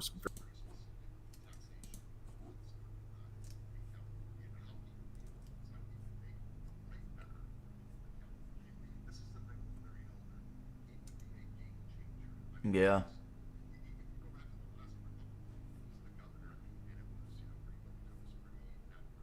And kind of, a Hollywood Republican, I guess. I don't know. So this guy is quit real quick, didn't he? He did, yeah. And so so Mr. Monster, Mr. Tough Guy, he folded like a cheap suit. Yes. I hope he won't be coward. But yeah, we went into some really cool things, and he got in depth. Again, when you get 18 minutes with somebody, you can cover. Otherwise, it's just whatever the topic of the day is, 3-minute hit, they're gone, and you don't really get to ask some of these questions. Nobody's asked him the question that Dark Vader asked. Nobody has asked him that, and that's a really important question. Have you thought about this? He obviously had. What I heard from Larry last night that I think I get from a lot of people from California, conservatives too. Not just two, I mean actually conservatives. I don't get it from liberals that much because I think they're just in another world. But there's this, like, everyone knows California's blue. Everyone knows it's a hard state, but they love it, Don. And they love that state. And you could see it in Larry Elder, too. And he wouldn't do it. He wouldn't be doing this if he didn't love it. Yep. You know? And it's like, I just thought that came through because it's just it's dynamic. It's got incredible history. It really is like no other state in the union. I got to give California that, really is. And they've lost a lot of good people. You know, I mean, I could pull up the graphs and show them. They've lost a lot of good salt of the earth people because of their governance, their mistakes, and they're just, they tailor to one group of people, and then life is miserable for everybody else. So if you can't live behind a gated community, isolated, filthy rich, California's just not the place for you. You will be hurt by something or someone. I mean, that's it. Whether it's government policy, you go outside with flip-flops on and get a needle in your toe. I mean, it's bad over there in some... I couldn't... Honestly, you hear a lot of things on the news, and Fox is like, Fox. It really is that bad out there. I can't believe what they've done to that state. Some of these once beautiful little cities, I never really thought of them. I'm from New York, so I don't really think of San Francisco as a city. It's more like a cute little neighborhood with hills, right? Right? So you never really think of it like that, but... One of the things I think is important, because I get this question a lot, and I imagine you get it too, is does this guy have a chance? Does Larry Elder really have a chance to win this thing? And so we went into that, and one of the things that people need to understand is this is not going to be, it's a recall election, so it's a different kind of election. Yeah. It's a whole different animal. This guy could win with 25% of the vote. Yeah, did you talk about his pole position? We did, yeah. Okay. So he could win, and he doesn't need to have over 50%, or he doesn't. I mean, this guy could literally win the governorship with 25% of the vote. So does he have a chance? Absolutely. Immediately, he's the front runner. He's got the most name recognition. But I was super impressed with. He's a talk show host, right? So I get it. He's got the experience on the other side of the. So was Mike Pence, my friend. So was Mike Pence. Yeah. And I think that's important to have that. But he came across as somebody with political thoughts, political ideas, and just the way he was able to express them concisely. And so I think all that stuff, the background really helps him. But he also understands that he's not just going, if he becomes the governor, he's not just there to represent only Republicans. There's a lot of disaffected Democrats and independents in the state of California too that want something done, who would probably also agree with basically his main ideas. But he understood the concept of it's a big state, it's a diverse state, and he's got to represent the state. So his last comment as we were checking out from the interview was, I got a state to save. And I love that because it was very passionate, and you can just tell he believes that. So he loves that state. He wants to save it, and that's his primary goal. And boy, if you're in California, isn't that what you want? I mean, I just saw an LA Times poll on. Yes is 3 points behind, and Elder was in the lead. They have an 8-point Democratic bias. That's how bad that pollster is. Mm-hmm. So if they're even a fraction of that off, then yes is going to win. We polled 16, 21, 27. I don't know where they're I didn't do it statewide in a while. I don't know where they're getting yes being in the lead at all. Maybe a whole lot of out of LA County, but we polled the peripheral and even LA County suburbs, and he's out. He's down. What was it in 16? It was yes recall plus 8 or 11 or something. The latest one. That's crazy. I mean, he's in deep trouble if you can't win Jim Costa's damn district. You know what I mean? I mean, you're in trouble, man. So, like you said, with this recall, Democrats are the masters of trying to keep someone off the ballot. And they, for all of this talk about one man, one vote crap that they claim to champion, they're so full of crap. They are the party to keep people off the ballot. They've been doing it for decades. Robert Barnes' old client is Ralph Nader, who Barnes sued because the Democrats didn't want Ralph Nader on ballots. I mean, so this is how long they've been at this. Yeah. And you get a black conservative, which is something that probably scares the dickens out of them, who is well-known, high name rec, at the last minute. Sorry. You're throwing a monkey wrench in. It is California. It's an uphill battle. It's hard.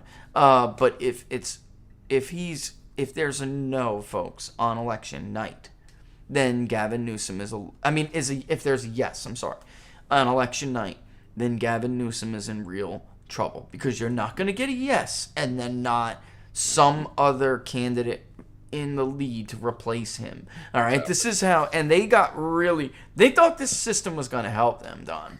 They did, because you were involved. We were trying to push somebody in this damn race. I wish you got in, but Larry's Elder's in now, and they were afraid of a big name. I don't know if would you call Larry a celebrity? I would. Yeah, I would. Right, because he's like he's a media figure. That's a celebrity, right? Yeah, exactly. So this is what they were afraid of. Last minute, someone with a big name jumps in the race, and he's a minority. This is like their worst nightmare, dude. Right? The next word will be Uncle Tom. They'll come out with the Uncle Toms. They already are. They already are. He went into great detail on that. And he talked about that. He said, everywhere I go, ever since I've been doing... Yeah.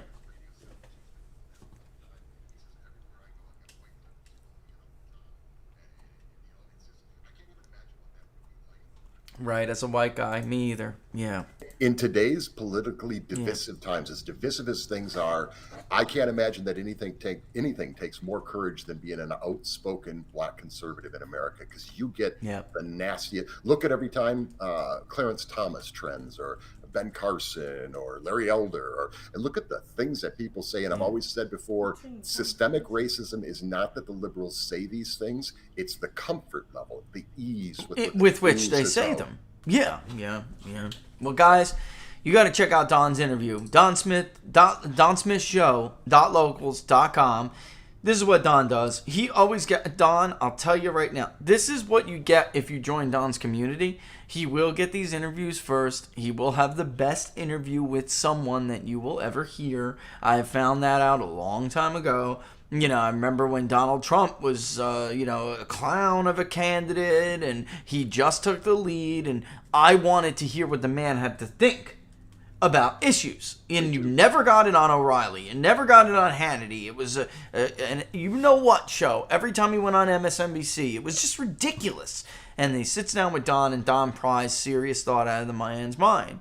And that is what you'll get joining Don's community, I tell you right now. And just the other day, Don, the funny thing about that text, when you told me you booked Larry Elder, I just had somebody else call me and say, dude, do you know Larry Elder? You got a contact for him? I'm really trying to get an interview.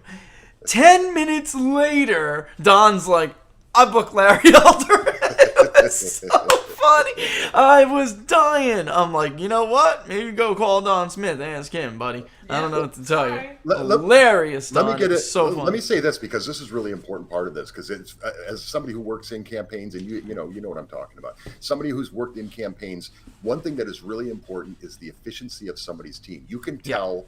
You can tell somebody's chances. The polling is really important. All those things are really important. But you can tell just if you get in the internals of who's around this person. So I reached out to, I've known Larry for a while. So I sent him an email to his personal email address. And I'm like, hey, I want to get you on. He fires back in within 5 minutes, and he sends it to his team. So he copies his campaign communications team. Within 5 minutes, I'm booking it. And Cindy, there's a gal named Cindy there who's was just awesome, but it's just a well-oiled machine. It took 15 minutes to have the whole thing booked and set up, and it was a done deal. And that is professionalism. In 2016 with the Trump thing, I had everybody on but Jeb Bush. Please clap. So I did, once he added the exclamation mark, I'm like, I ain't gonna have him on. But no. So I had been reaching out. But you tried to give him. You did. You tried to give him an opportunity. Tell that story, Don. This is my point, because this is the other side of it. So here's Jeb Bush, who's like, he's the chosen one. It was supposed to be Jeb Bush and Hillary Clinton. I mean, nobody can hear him when you do that.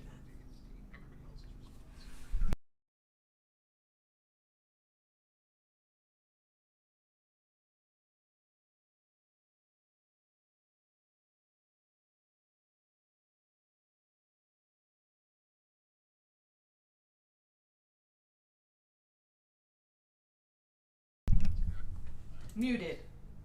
Hold on, Don, 1 second. I just realized what was going on there. They didn't hear. Just back up, and I'm sorry. That's totally on me. I just realized if I attempt to mute my mic, yours goes too. With it.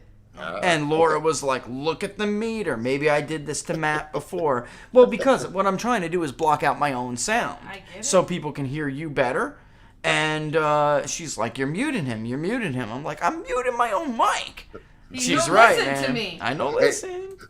I'm People, gonna beat you have no idea how difficult it is to sit there and produce yourself and Damn talk it is, and- man. I'm gonna start bringing a whip to the table. You know what I'm going to do? Let's just do something real quick. And I'm going to make sure that there we go. So you speak, and I'm going to shut up. I got it now. Okay, so I've had everybody else on. The only person on is Jeb. Please clap Bush. And so I reach out one more time, right? And I take.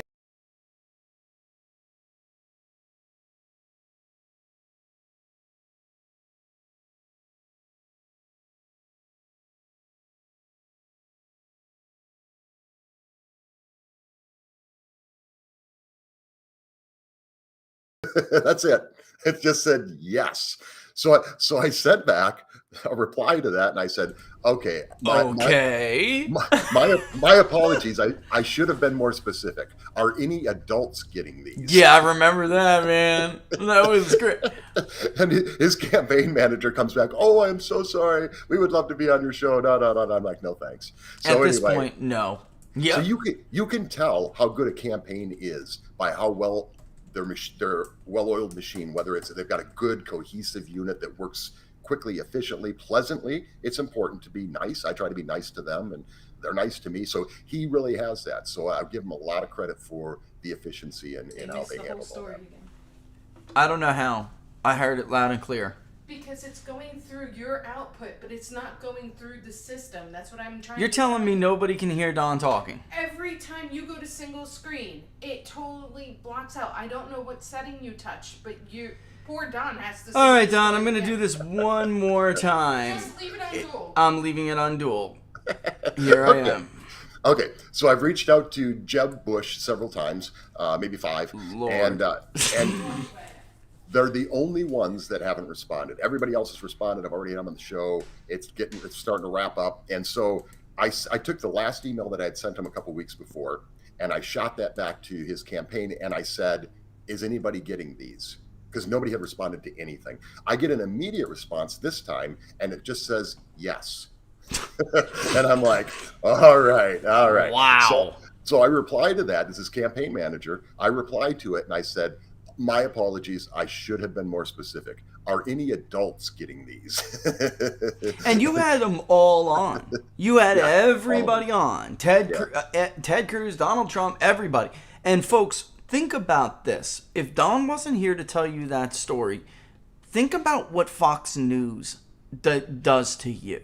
Right? Think about the so-called conservative network wanting to be the kingmaker of the Republican primary every damn year, Don. They were with John McCain. They were with George W. Bush. They were with Mitt Romney. 3 losers. Even though Bush won, he still was a loser of a president. All right? They don't... and then they try to crown Jeb Bush without telling you how incompetent of an operation the man was running. And think about the Krauthammers, the George Wills, the Bill Cristols, how much they made this man into something, and his team, the people he have around, into something they were not. All right? And you really, that's the value, I think, of stories like that, Don. Really is. You know, and this is why they hate people like us. Because you're not supposed to tell people this. You're not supposed to take, behind the curtain, look, this is a joke. And I wasn't supposed to reply and Please say clap. what I said. I was supposed to just, shut up. We don't care about you. And, Right. And just go away. So he comes back after that and he says, "Oh, I'm so sorry. My apologies. Yes, it's been really busy and blah, blah, blah. We would love to be on your show." And I just responded back, "No, thank you." Yeah, at this time, no thank you. Yep. Not interested. Nope. And everybody running skeleton crew campaigns. And by the way, I figured out why the solo was not having audio. It was this right here. See that? Anyway, all of these campaigns, Don, all of these campaigns, running skeleton crews, you know what really happened with Jeb Bush? They thought they were crowned, and that was it. And because we had similar problems with a Florida outlet, everybody knows the Bushes, everyone knows Jeb, everyone, and then all of a sudden he runs for president and he can't be bothered with you. And it was just like incredible. Nope, I'm off to bigger and better things now. Don't forget to vote for me because I need your 29 electoral votes. Other than that, kiss my butt, I'm out. This is the way he was. And it's really glad important. to see him burn, baby. Glad Again, to see him it's burn. really important to have a well-oiled machine, to have a good team working for you. And it's not just the interviews, so that's your exposure and that's your opportunity to put your message out like Larry did last night for us. But it's also your money. Because people talk, and so if you've got these big money donors out there that Jeb Bush probably expected, we're just going to write him a check and here you go, here's my money. They know about that stuff. They know that's going on, probably more about what was going on inside of it than I did, because they have people too that look into that stuff. So people not just with exposure, but with their money, they're not going to spend their money where they don't see a professional organization, because they know now you have a diminished chance of winning. And in the end, man, it was getting ugly for him. I mean, he couldn't get Big Sugar to pick up the phone after a while. I mean, it was just so. But you know what? Laura and I reveled in it. I'm not going to lie to you. We reveled in it, man. We did, because he deserved it. He deserved every damn bit of what he got. And how dare he anyway? After what his family has done to this country, how freaking dare you? The audacity to even think that you have any right whatsoever to run for president. Your brother and your father irreparably damaged this country. Who the hell needs you? Okay, look at all the hatred for Donald Trump. Why do you think? Where do you think that started? Where do you think that fostered? And what percentage would you say of that is because they were so mad that he took out Jeb Bush? Because Hillary would have crushed him. Hillary would have destroyed Jeb Bush. Yeah, would have been 400 votes, man. 400 electoral votes plus. I'm saying north of 400. I really am. Yep. She'd have won Wisconsin, Michigan, Pennsylvania. I don't know, maybe Iowa, probably. Mm-hmm. Because they're not going to vote. Those people are not going to vote for another Bush. Another Bush, yep. 2,000 votes he got last time. That's what carried Iowa for George W. And he lost it the first time, Don. He lost it. Yeah. Ohio was 2.4 for Obama in 12. So maybe it would have been a 2-point loss, but she was going to carry Ohio against. Of course she was. Why? Because Southeastern all the way up to Trumbull, and then even North Woods across the West, they were voting for Donald Trump because of his message. They didn't vote for Mitt Romney, folks. Not because they got whiter. Ohio has always been white. They still voted Democrat because it was a working class message. Well, they would have crushed him, man. It would have been a horrible embarrassment for the Bush family. Anyway, Trump spared them another crushing Poppy Bush cry session. There's another element. There's another element at play there too. So look at 2008. We had to plug our nose and go vote for John McCain. Oh God, John McCain. So now it's 2012. All right, Obama beat him like he was back at the Hanoi Hilton, boy. So, Jeb Bush would have been just part 3 of that. That would have been 3 cycles in a row that you had to hold your nose and go, okay, I'll vote for Jeb. So how many people wouldn't have voted just because? 6 million. 6 million. Easy. 6 million easy. Just like what happened to Mitt freaking Romney. 6 million Republican-leaning voters just would not have showed up, buddy. Yep.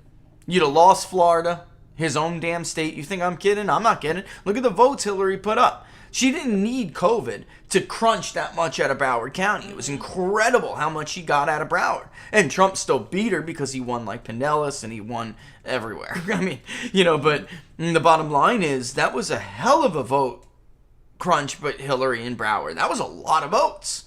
You think Jeb was going to, Bay County was going to help him? Get out of here. He would have lost. It would have been bad. Maybe he would have lost it quick, but he'd have lost Florida. Don, right. I do agree. I'm so glad you agree with me on that, being another Florida guy, because I run into people all the time, and they're like, "Oh, Jeb would have won Florida by 5 points." Like the fake, the fake conservative wing, the Davy Frenchies. All right, what a turd. Now David French thinks he's freaking God or something. So we have to be punished for being white because God punished. Who the hell do you think you are, French? You complete asinine moron. Good words. I'm trying not to curse at this know. loser. You know what? I will. There's not too many people. I don't think I should ever get face to face. Like, I probably hock the biggest loogie. Who the hell do you think you and spit it right in his eye? You wouldn't do Who that. the He's hell do definitely- you think you are? You're God now? Are you serious? And it's Old Testament, loser. There's a new covenant for a reason. All of these conservatives, I'm such an evangelical Christian, and citing the Old Testament all the time for justify their horrible actions against other human beings. Mr. I wrap myself in the cloth, David French.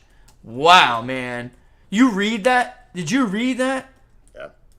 You don't know, folks, David French thinks that white America needs to be persecuted for the sins of their father because God did it to the Israelites. This is how crazy this loser is. He came at me one time back when I had an actual following on Twitter. He came after me one time, and we started getting into a conversation. He made a comment. We did some back and forth, and he pulled a tweet out of the middle of the thread, and he did a quote tweet. So he put it out. He said, "Look at this guy attacking my biracial children." What?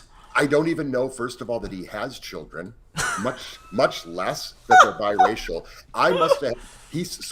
That's what people do to send their flying monkeys after you on Twitter, right? So go get this guy. So instantly people are, "Oh, you're a racist." I don't know anything about this guy's life. I don't know he has kids, much less biracial kids. It doesn't matter to me. Had nothing to do with what we were discussing. It wasn't about race. It wasn't. But that's the kind of person he is. Disgusting piece of filthy trash. That's what he is. And I'll tell you what, never a conservative. None of those people were ever conservatives. I hate to break this to everybody. The entire National Review crowd are lying frauds. You can't possibly be a conservative. If you don't think government works very well, Don, at home, and it's not competent, nor is it credible, nor is it, what's the word? Trustworthy. Right? But competence a big deal with conservatism. So it's not just that they're inherently corrupt, so you want to keep them at bay. It's that they're really just not competent, right? Like Ronald Reagan said, one of the most famous lines, the most terrifying sentence, 8 words is, "I'm here from the government, I'm here to help," or something. That spoke to everyone, every American, because they got it, that the government was just like incompetent. It's not just that they're bad and corrupt. They just don't do things well. Yet losers like David French, who call themselves conservatives, somehow thought that we can't have a competent government at home, so we're going to have one build others in the Middle East.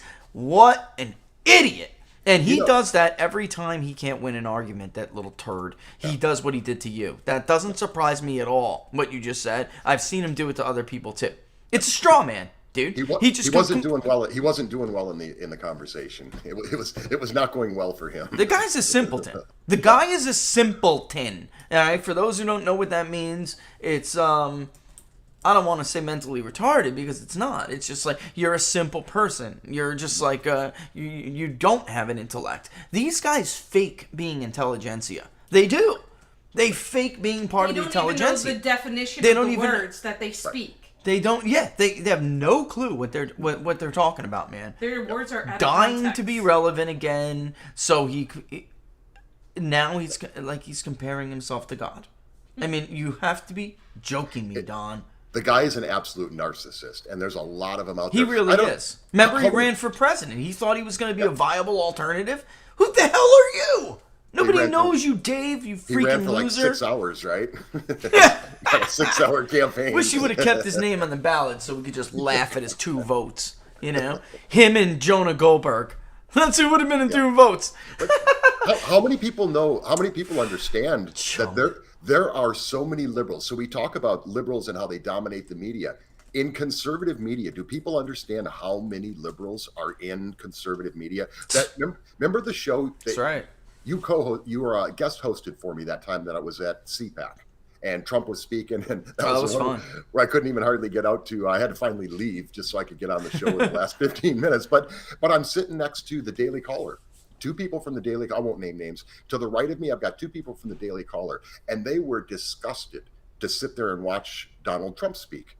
This is the Daily Caller. The other side of me, I've got One American News, and I've got one of their top guys. Again, I won't name the name. About 10 minutes into Donald Trump's speech, he goes, "I got to get the hell out of here." And he just walks out shaking his head. He said it directly to me. He turned to me. He goes, "I got to get the hell out of here." And he just walks out. So people need to understand. I'll give you one example. They're really good actors, folks. That's about it. I'll give you one example. Maybe not Allison even. Camerata. Where is Allison Camerata now? How do you go from sitting on the curvy couch talking conservative politics week in and week out to wham? Listen to her on CNN now. I mean, she's as Don, nutty as anyone. honestly, I want to get your opinion on that because I knew you were you knew her. Just so people know, Dawn knew Allison quite well. What did you think when she pulled that, man? I mean, because I go back to some of the conversations. How could you lie like that? How could you be a liar like that? I couldn't.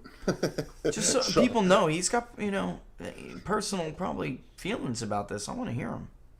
I wasn't actually surprised if you watched her over the last month. So just to kind of give a real quick thing. So she was in contract negotiations. She wanted to have her own show. So think about this for a minute. Her whole thing was she wanted to have her own show. She wanted to be Megyn Kelly. So she wanted to have her own primetime show. Felt she had put her time in, done her thing, and deserved that, deserved a bigger paycheck and all those things, which is all fine. I'm a capitalist. I get it. But you could watch her when it was breaking down. So I knew from the background from some of my friends that it was breaking down. The last month of her on Fox and Friends, she started challenging, I think it was Dave Briggs at the time, and you didn't really have to challenge the other guy that much, but Dave Briggs, she would challenge him. I don't know if I agree with that. And she had a real problem with Trump.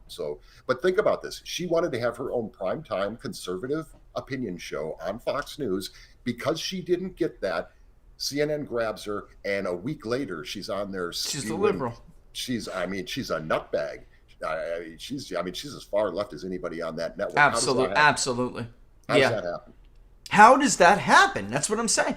And folks, I mean, she's not alone at Fox News. And I know this from, I don't want to say her name. You interviewed her. I loved her.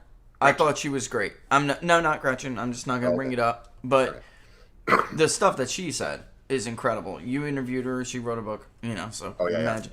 Yeah. The stuff she has said was just incredible. The things that certain people do that you would just, wait a minute, that person is supposed to be like Mr. Wholesome, Mrs. Wholesome. That place is just... Yep. They're not the Hallmark Channel of the cable news industry. Okay? Let me just put it that way, folks. You're not watching... What's that stuff you like? It comes on at 10 o'clock after the Golden Girl reruns. They teach you how to cook and bake. The Hallmark Channel. Yeah, what's it called? Home and Family. Home and Family, yeah. They're not home and family over there, folks. Believe me. I mean, the word that particular former employee used was sexapades, right? and because she's a very attractive woman, and because she wouldn't play ball, and she was a Trumper, by the way, loved Donald Trump, and because she wouldn't play ball, and I don't mean ball with how they programming, I mean sex, because of that, it's just incredible. It's just incredible.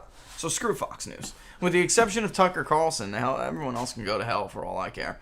I mean, really, I'm serious. And by the way, tell people, because I know it's supposed to be Q&A. We'll do some Q&As in live chat. I want people behind the scenes stuff. This is your value, Donald. You have so many years with these people, and this is what really you have to offer people. These curtains, man.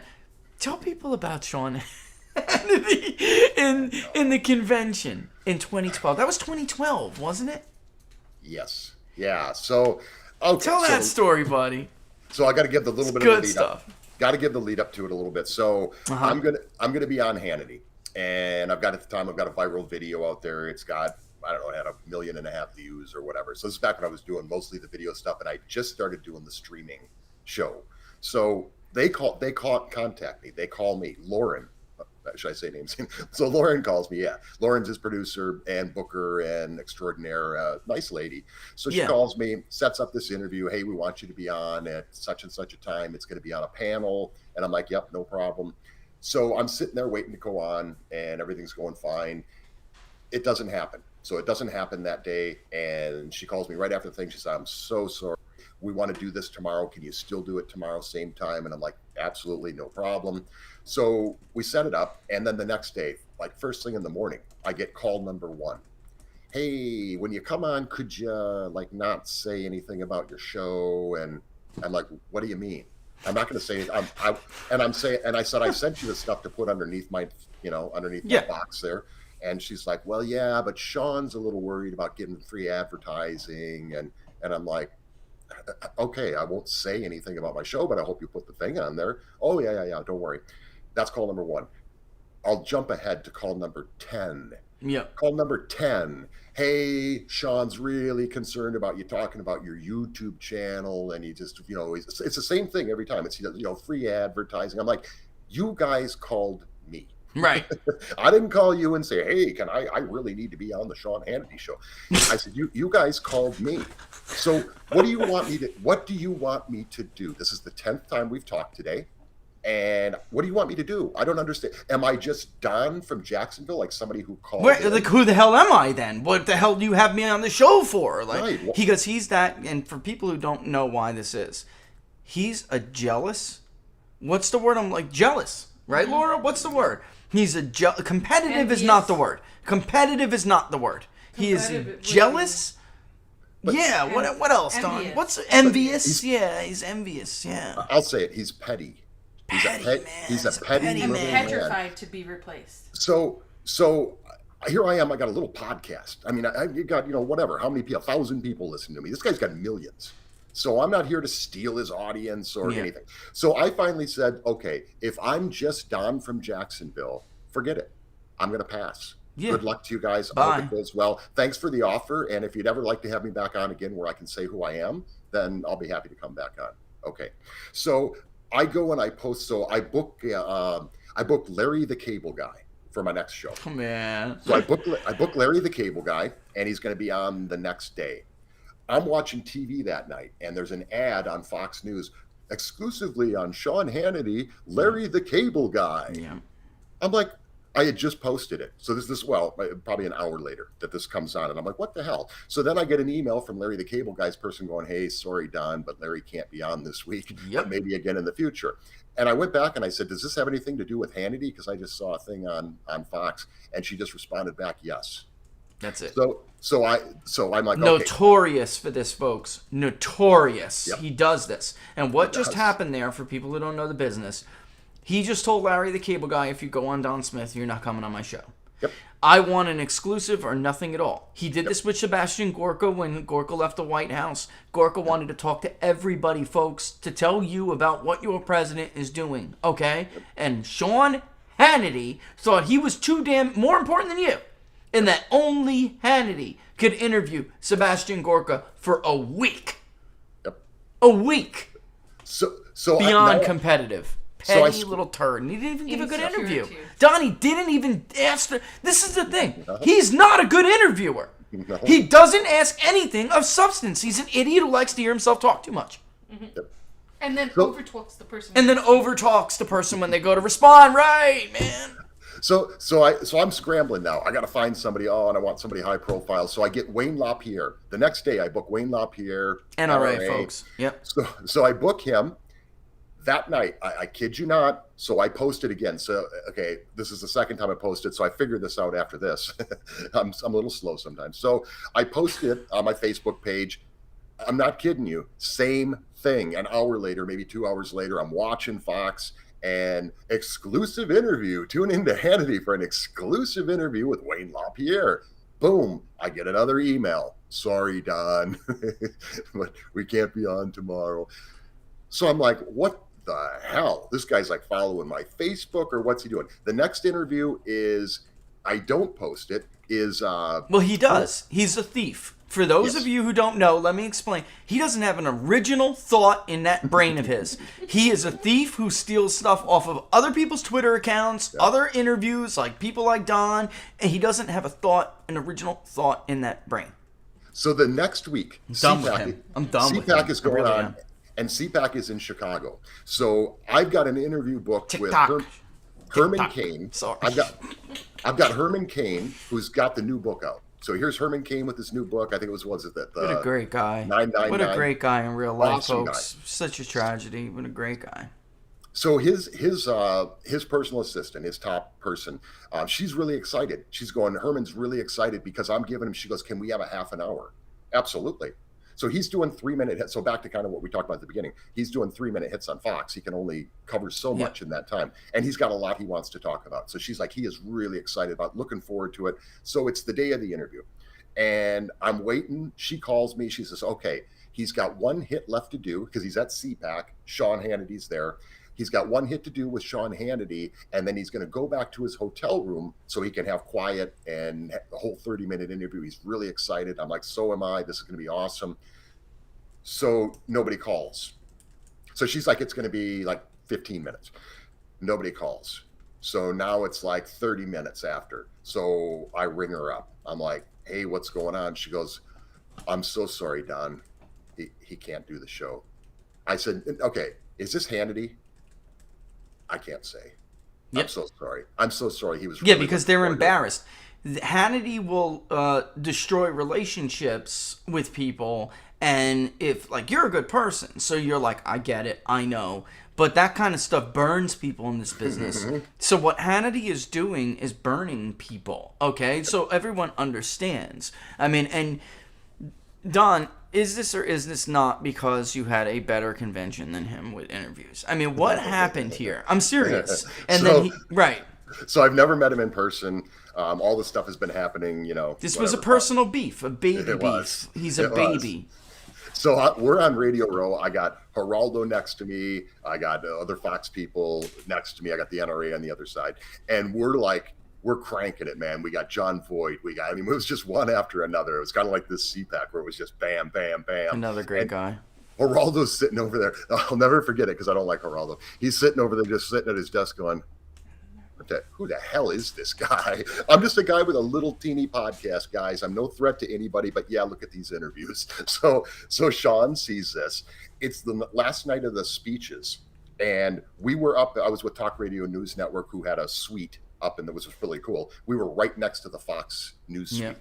So there's a little area where you can stand out there, and it's security. So the only people in there are people that are involved with the production of something or whatever. So we're in this area, and Brenda's like, somebody's staring at you.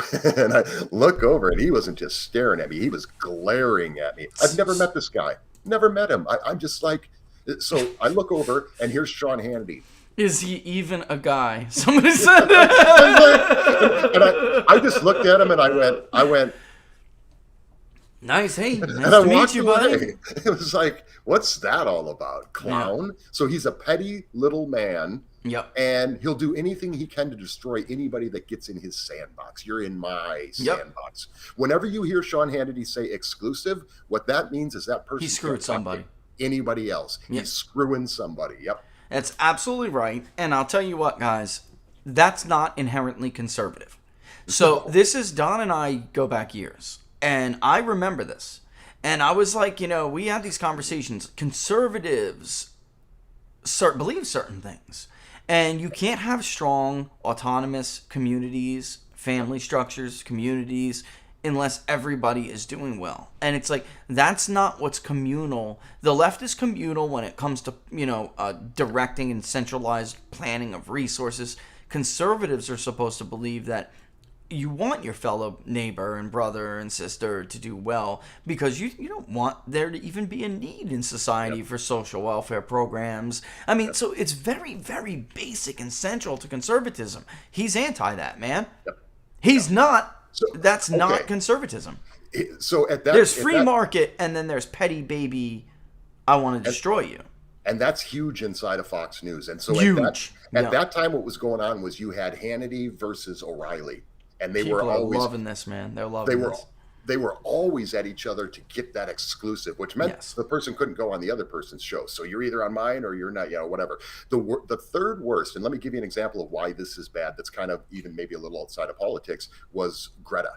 Greta Van Susteren was really, she was trying to compete with the guys. And so everybody remember this when the veteran guy went down to Mexico, he had a gun, he got pulled over and he got put into the Mexican prison. Remember this? Yep. So this was, and nobody was doing anything. So Greta Van Susteren was going to help this guy and everybody was going to rise up. I remember when she did that. Yeah. But what she did with that guy was she made it exclusive. He could not go on any other. CNN would have had him on, MSNBC. Everybody would have had this guy on just to talk to him. But instead, it had to be her show because she discovered it. It was her story. How does that help him get out of prison? I mean, eventually he got out of jail, but he would have got out of jail a lot faster if she wouldn't have put the locks on him and said, "You're mine. You're my property. You belong to me." Instead, she said, "This is exclusive." He could only be on her show. He would have got out a lot faster if he could have got on everything and everybody was talking about it. So that's kind of one of the dangers of all this stuff with the exclusive stuff. But it's all pettiness, it's all ego, it's all narcissism. I'll tell you right now, the chats are on fire. They're loving this, Don. And I'm telling you guys, that's what you get with Don Smith. Telling you right there, that's what you're going to get. And just got two questions. One's for us both, and then one I can answer real quick just because let me look into it a little bit more. I don't know the people at the Secretary of State. They're wondering what to do in California with the Secretary of State. Rachel Ham, I think that in the end, they really were trying to help Gavin Newsom. That's what I'll give you right now. But there was a fight internally, and it was hard to decide which side of that fight Rachel was on. It really was, because some of these decisions do not benefit Gavin Newsom. Don, I don't know. It's like originally it looked like she was on Team Newsom, and then some of these decisions are just not good for Gavin Newsom. What are your thoughts on that? The only reason we even still have a country, a republic, right? A constitutional republic. The only reason we still have been able to maintain that is because the Democrat Party, fortunately, very fortunately, is like Wile E. Coyote. They set the whole thing with the dynamite, and then they end up blowing themselves up. Think Harry Reid and the nuclear option. Right? Yep. Right. Yep. So, and the Supreme Court that subsequently followed. 189 justices later. Oops. So anything bad that happens to Gavin Newsom, he blows himself up 100 times. I'm cool with. I think it's great. I think it's S. Isaacs. Isaacs. It remains to be seen, and that's why I'm saying I'll ask around, and I'll get some opinions from people on where they think she is on this. But there's a big fight between the Kamala Harris's old sugar daddy, Willie Brown, and the Pelosi wing. And Willie wanted to dump Gavin like a bad habit, man. He's like, look, this guy's toxic. If you think these polls are right, you're stupid. I'm telling you, I know people who hate Gavin Newsom in this party, and they will vote for a moderate Republican, or not even moderate, but they'll vote for somebody who's tolerable, likable, and there is, and you're absolutely right. There is this division right now, and if I was Gavin Newsom, I'm telling you this right now, I would hire a food tester. That's just me. That's why he's pulling that crap. He's pulling a David French right now, as a matter of fact. Oh, they can come after me, but they can't come after my children. Leave my children out. Nobody's coming after your damn children, idiot. Now you're going to throw your children between you and your attackers? What a man you are, Gavin. Yes. You pathetic weasel of a human. Holy crap. And then, I would never, ever, ever exploit my children. Never.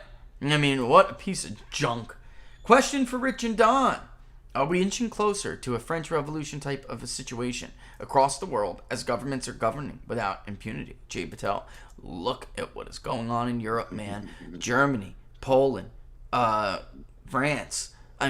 Oh man, these vaccine passports, not going over well. Germany's inflation is looking like the Deutschmark again, man. The post-World War I, they're going to be carrying around freaking wheelbarrows filled with cash soon. To buy a loaf of bread. What do you think about this, Don? I think we are headed for a big collapse. Totally.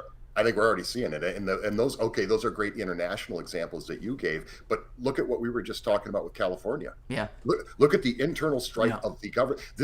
California is a government that is, I mean, obviously incredibly left, the supermajorities and everything, and they can't even get along right now. And they're they're doing the off with his head thing with the Gavin Newsom thing within his own inner circle. So we're seeing it on an international scale. We're seeing it but you can even look internally from a governmental standpoint of how our government works. You see it happening in California. There's going to be other places as well. This is going to, trickle down. I'm telling you, Don, he's down in districts. I can't believe it. Yes is going to win in districts. I can't believe it's going to win, and it's going to be close. So, a yes plus 2, 3, I believe, because it's hard to poll. California is big, and it's very diverse. You better wait properly. You better speak to everybody you need to speak to. I remember polling for Travis Allen in 2018, and he wanted a tracker.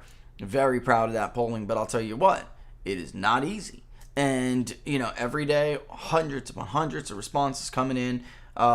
In the end, we got within the sampling era for every single candidate on that ballot that year, which was very close. And what made it worse? Donald Trump endorsing John Cox. Because everything was so stable in the polling, we were going to slip right past everybody. 2-3 points, but we were going to slip right past John Cox, going to slip right past everyone. It was definitely going to be Travis Allen and Gavin Newsom. It was. Period. End of story.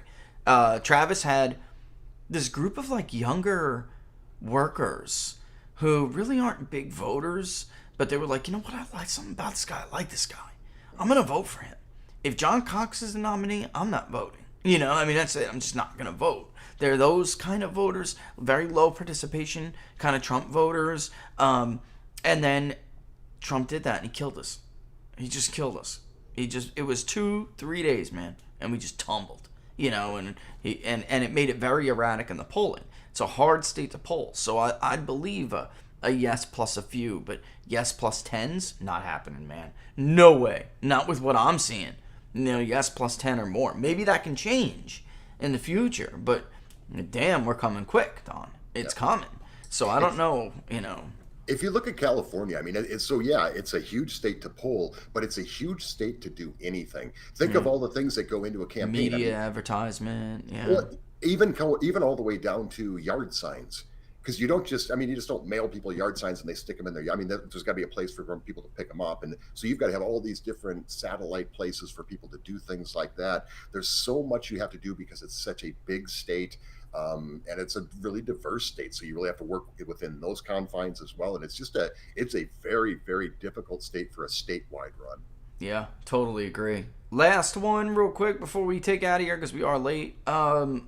Which Obama to Trump area is most likely to lean back toward Dems going forward?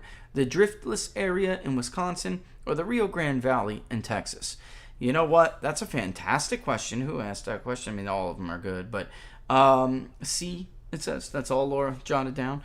I think I can't, and Sojourner, if you're a locals person, I'll answer that question on locals.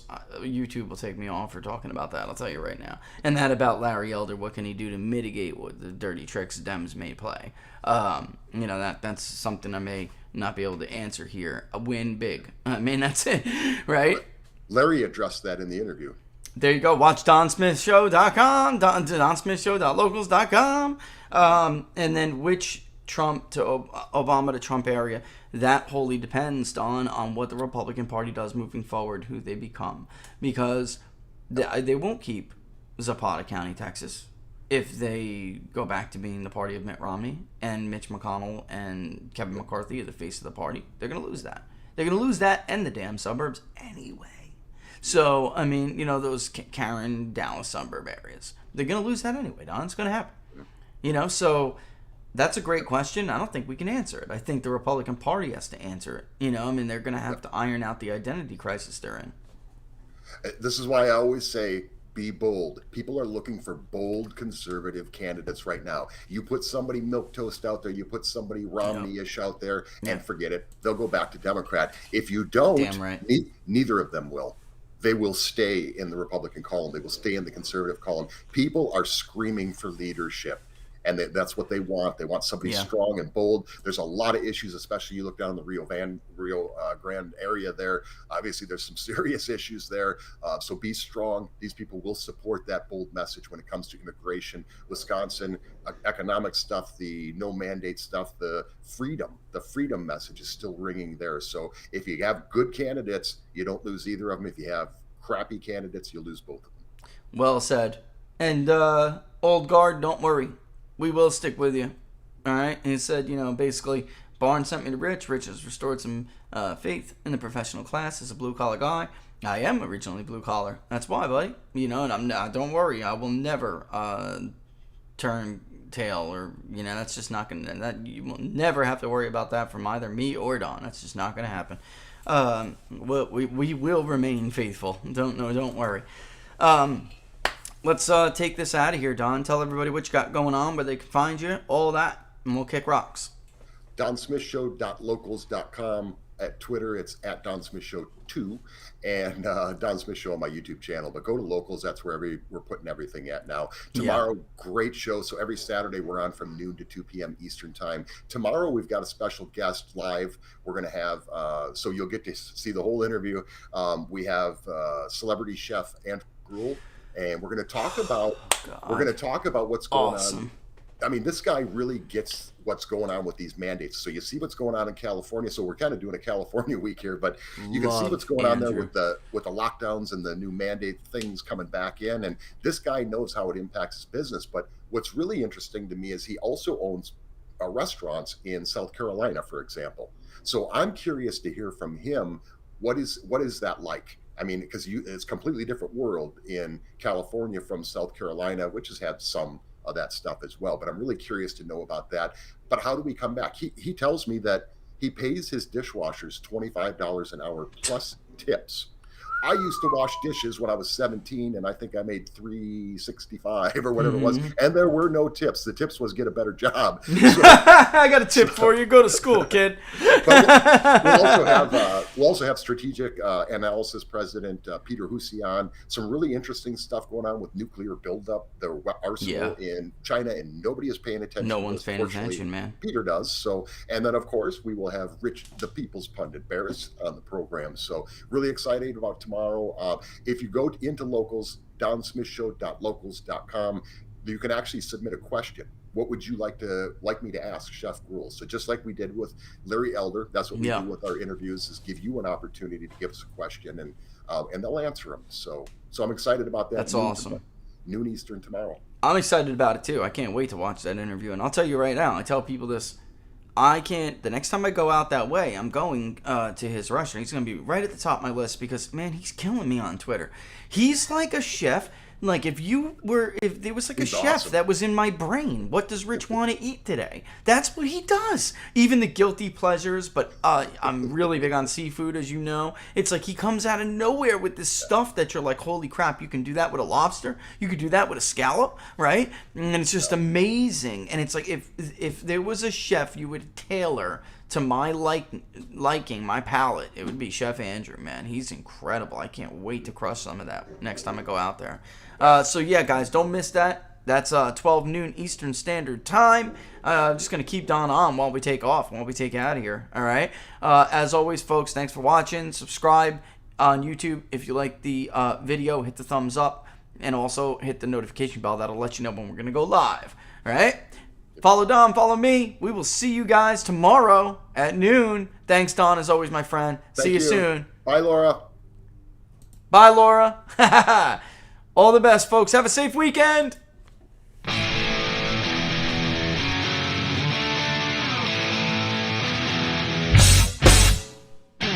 much you wanna bet that I can get you back inside your head before the summer ends, and spread a little love. Just for a little fun, I'll make you come back to me before the rise of every sun. Baby, it's meant to be, I know you got a man, but he don't understand. You're gonna be a heartbreaker, you're such a love taker. So just suck me in and you can toss me like a cigarette, 'cause I just wanna be a bad habit, yeah.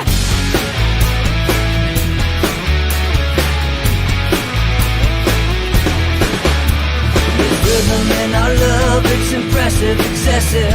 You can't make this stuff up. My chest beats, it's restless, wakes the neighbors up above. Yeah, baby, come and show me love. Baby, come and show me love. Because you're gonna be a heartbreaker. You're such a love taker. So just suck me in and you can toss me like a cigarette. 'Cause I just wanna be a bad habit, yeah.